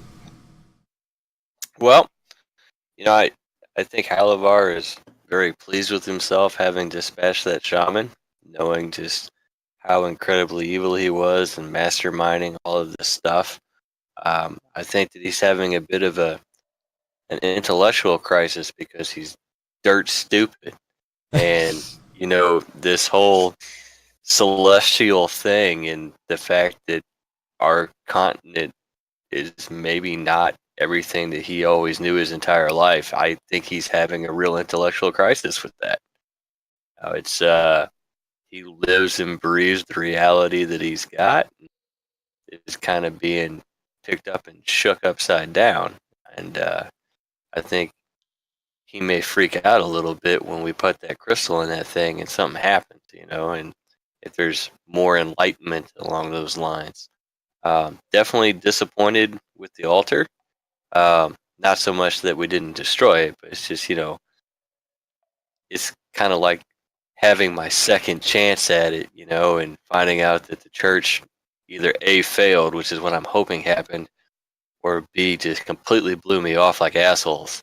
So I'm really not sure where I fall on that. But yeah, I thought that the return to more of the role play was good, using our skills, trying to figure out the puzzles. I really enjoy combat. I mean, that's why I play these games. I'm used to a lot of hack and slash, and so I really miss the opportunity to get to do the role play. I mean, my buddy Dennis is probably one of the best DMs I've ever played with in my life, and it's pure role play. Like he literally has things scripted to where he knows me so well that if I say certain things, he has experience bonuses built in, and he'll show it to me. Say, if Jesse says this, things like that. So it's fun. But yeah. Me personally, how do I feel it went? I think it went fine. Like I said, I like going back into skills. I'm looking forward to some more urban, trying to piece together the mystery. I'm curious how we're going to figure out what the hell to do next, how that's going to pan out, because literally, like, to me as a player, I'm thinking, these other 5 rings are dispersed between these other evil people on other planets. So how the hell are we going to get off the rock, man? Is Elon Musk going to fly me out of here or what? So I'm not sure how this is going to pan out, but I definitely enjoy that part of it. All right. Anything that you're working on in your personal life? Any new projects or anything like that? I know you do some glass etching. Actually, show that off on stream, or I guess. I suppose we could have Angel show some of it. Yeah, so off. You don't actually have that. Angel's got that on with her. This is part of what I do. I am a glass etcher that's all done with a grinder on the glass. That's pretty badass, I have to say. I haven't seen much of your glass etching stuff, but that's fucking badass, dude. Well, I've been invited, our large event for the year, one of the larger ones. In fact, I think this is the largest now in the entire game. So it's Keep on the Borderlands, and we're going to have probably 1,000 or so people out here, and I was asked to join the Masters educational panel as a glass etcher. So I'm really honored Nice. about that. I'm not a recognized master because they have that. It's become a master dragon, saying that you've reached the pinnacle of your skill in a certain artistry type. But it's a matter of time, as you can see. Yeah, no. So Seriously. the class I will be teaching glass etching, taking stuff with me there to start people off just on their basic start on their journey, where they can get the cheap tool that they need to start with, tips of the trade, and then introducing them into all the cool shit that's available that I use. I have to find I'm a way not for just using a single bit. I'm using like silicone and diamond crusted bullet polishers and Nice. Arkansas whitestone tips and things like that. So it can go as base as just using a diamond tip stylus and a Dremel, which is what I did angels with there. So you can do what I did right there with a $25. Start you out. Or you can have several $100s worth of stuff. Get the full blown artisan kit. But I'm looking forward to teaching it. To me, it's a mission because I hate acid etching. I think it's lazy. If you're gonna do it, have the balls to do it with a grinder and risk breaking your piece. That's the way I feel about it. Yep. Have you ever thought about combining the two methods to see if you could get an interesting new shadow? I Yes. haven't. But playing with the new tools, those polishing bullets, you can actually shade. So awesome. as you're going, it doesn't actually frost. It frosts in very gentle layers. So it's definitely a new medium I'm looking to try out. That'll be cool to see. Yeah, currently the immediate project I'm working on is I am grinding awards into 2 ceramic bottles. They're black bottles and they're white on the inside, so that white will pop against that black ceramic. So it's gonna look Pretty awesome. fucking cool. Find a way to get you to teach me long distance how to do that shit. Set up some Skype video time or something. I'm starting to try to get a little bit more into the crafting stuff. Paul's seen some of my work, like the woodworking stuff that I've been doing, so it'd be kind of cool to see if I could manage to at some point in time get the glass etching or stuff in there, or do some collaborative shit with you where I make something and send it over to you and then you etch a glass piece to put in it or something. Fucking badass. I think we could do some seriously nasty stuff. I'm looking forward to that. Yeah, that'd be pretty coll. Becky, aka Ben. What's Becky's lowdown on the evening? That was good. I mean, I've been watching this anime called KG. It's about a guy who gambles parts of his body parts or even his life. I like putting Becky at more and more extreme risk, seeing how far I can push it. I mean, if given the opportunity to do something crazy, I will take it. Nice. And then, what are Becky's kind of thoughts on how tonight transpired and how things are going? Like, what's Becky thinking right now? Finally, the party has shown some actual belief in being lawful good for once, and saved my ass. I mean, I was starting to really doubt whether they were playing in alignments or not. They was going to leave a party member to die. My God, the irony. I just think I could cut it. Okay, if we leave apart kill counts, I'm just saying you guys have not really done a lot of chaos, lawful good stuff. Neither have you. You've been fucking chaotic trying to kill shit. So you got to take that into account too. I haven't taken my powers yet. Becky is not afraid to die. I have other You're ideas pushing for the other line characters. though. If I can be completely honest though, you're pushing that line of alignment change. So just keep that in mind. Yes, I've been tracking that sort of stuff. Trust me. I am not the gentle DM that I was in our last game, and that's saying something if you saw how some things went in our last game. So just keep that in mind that it is being taken into account and tracked. If given opportunity, I will try and save lives, including those of our enemies. It's other people in the party that kill without mercy.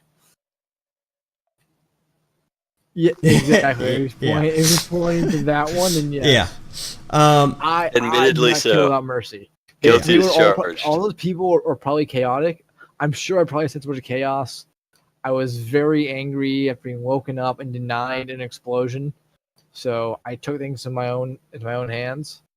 Becky got a little bit cray, but I feel like it was justified. And what about in real life? Are there any projects or anything that you're working on? Anything that you've got going? I guess other stuff, but the only thing I'm really proud about is that Dana Perino of Fox News, with her 1.8 million Twitter followers, decided to follow me on Twitter. I am beyond proud of that. Because my Twitter is a mix of like weird, very weird political opinions that I kind of mix with wrestling. That sounds confusing. I'll be honest. It only makes sense to a couple people I know, like and Jackie, my girlfriend, is one of them. Like it's aimed at only a couple people. Like you need to like sometimes I'll live tweet Fox News, and you kind of need to like understand what's going on in the current WWE storyline in order for it to make sense. So my audience is extremely narrow, yet people keep following me on Twitter. Which you can do by following that link there, if you feel like doing so. And you know, Don't. Reno, I forgot to ask if there's anything that you're working on, any projects that you got going on. I mean, are you like doing some project stuff and some programming stuff and things along those lines? Is there anything that you're working on right now that you want to share? Or? No. Any programming stuff is all just work lately. Proprietary work stuff. Well, yes and no. It's all like just integrated little, work small project stuff. Based. Yeah. Gotcha. Other than that, you know, just like I said, I think last time you asked, I've been playing pool. New season started 2 weeks ago. Nice. I'm in 2 teams now. Oh. Wow. Both of them are 9-ball, and I've won all 3 matches I've had so far. So that's nice. Well done. Yeah. Thanks. It's a lot of fun. It's a great hobby. I think. I don't know. It's a lot of fun for me. Yes. Pool is fun, so congratulations on those wins. That's pretty cool. Thanks. Celissa, aka Angel, how about you? What's Celissa thinking? What are you thinking? What's going on with you? Well, Celissa very concerned about Becky. Totally confused about Becky. The rest of the group, she's good with. Becky, confused about.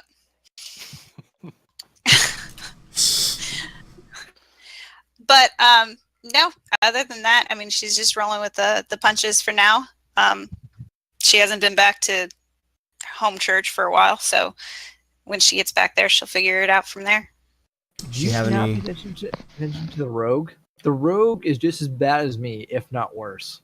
Well, the rogue is chaotic neutral, so the rogue can fucking do it without issues. That's the purpose of the rogue. And I don't think that's really been shown.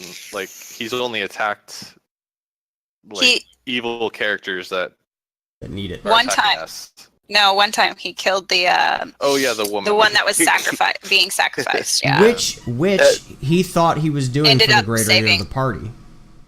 Yep. And saved Halabar in the process. So he did. Thank you, Profus. What's Celissa thinking on the altar situation? That's kind of new for her. Well, she's definitely confused on why the church hasn't taken care of it yet. At the very least, you know, they should have attempted to take care of it. If not, then they should have had somebody out there making sure that further sacrifices didn't occur. So it'll be interesting when we get back to the church to find out what's happening in that direction. Curious about these rings that I keep hearing about, but that's about it on her end right now. And then what about you? How are you feeling game-wise? Just in general, what's going on for you? It's been fun. Getting back into roleplay. Getting back into throwing dice again, that kind of thing. I took the summer off to be with the kids from doing any of my other games that I do. Crafty wise, I'm working on 3D dream catchers. I don't have an example to show off right now, but Nice. that and growing a big old baby right now. Big old baby. How far along are you? I'm 20 weeks. 20 weeks, nice. And this is your At your the first, halfway right? mark. Yep. Nice, congratulations. And did you guys find out? I forget. Did you Thank you. find out gender? Gender? Is it Not too yet. early for I that? should find out next week. Okay, I would say it's around this time that you would find that out. I would think, right? So, all right. Yeah, around 20, 22 weeks is what they say. So Well, nice. So, next week it should be the week. Well, hope everything's going smooth on that, and hope it continues to. So, all right. Well, I have kept you guys way too late. We're gonna throw it over to this other channel that I found, Black Fox 7100. I'll throw the link in chat here. We can just drop over to them. They are also playing, it looks like, Dungeons and Dragons or some other sort of Dungeons and Dragons related type of game. Also using Tabletop Simulator, so that's why we're gonna throw our level on over to them. But thank you guys for playing tonight. Thank you guys for stopping by. We will see you next time. I promise I will try not to skip my Tuesday session for my D&D prep, so you guys have something to watch on Tuesday. Everybody say good night. Thanks for stopping by. Love you guys. Good night, guys. See ya. Night. Guys. Bye.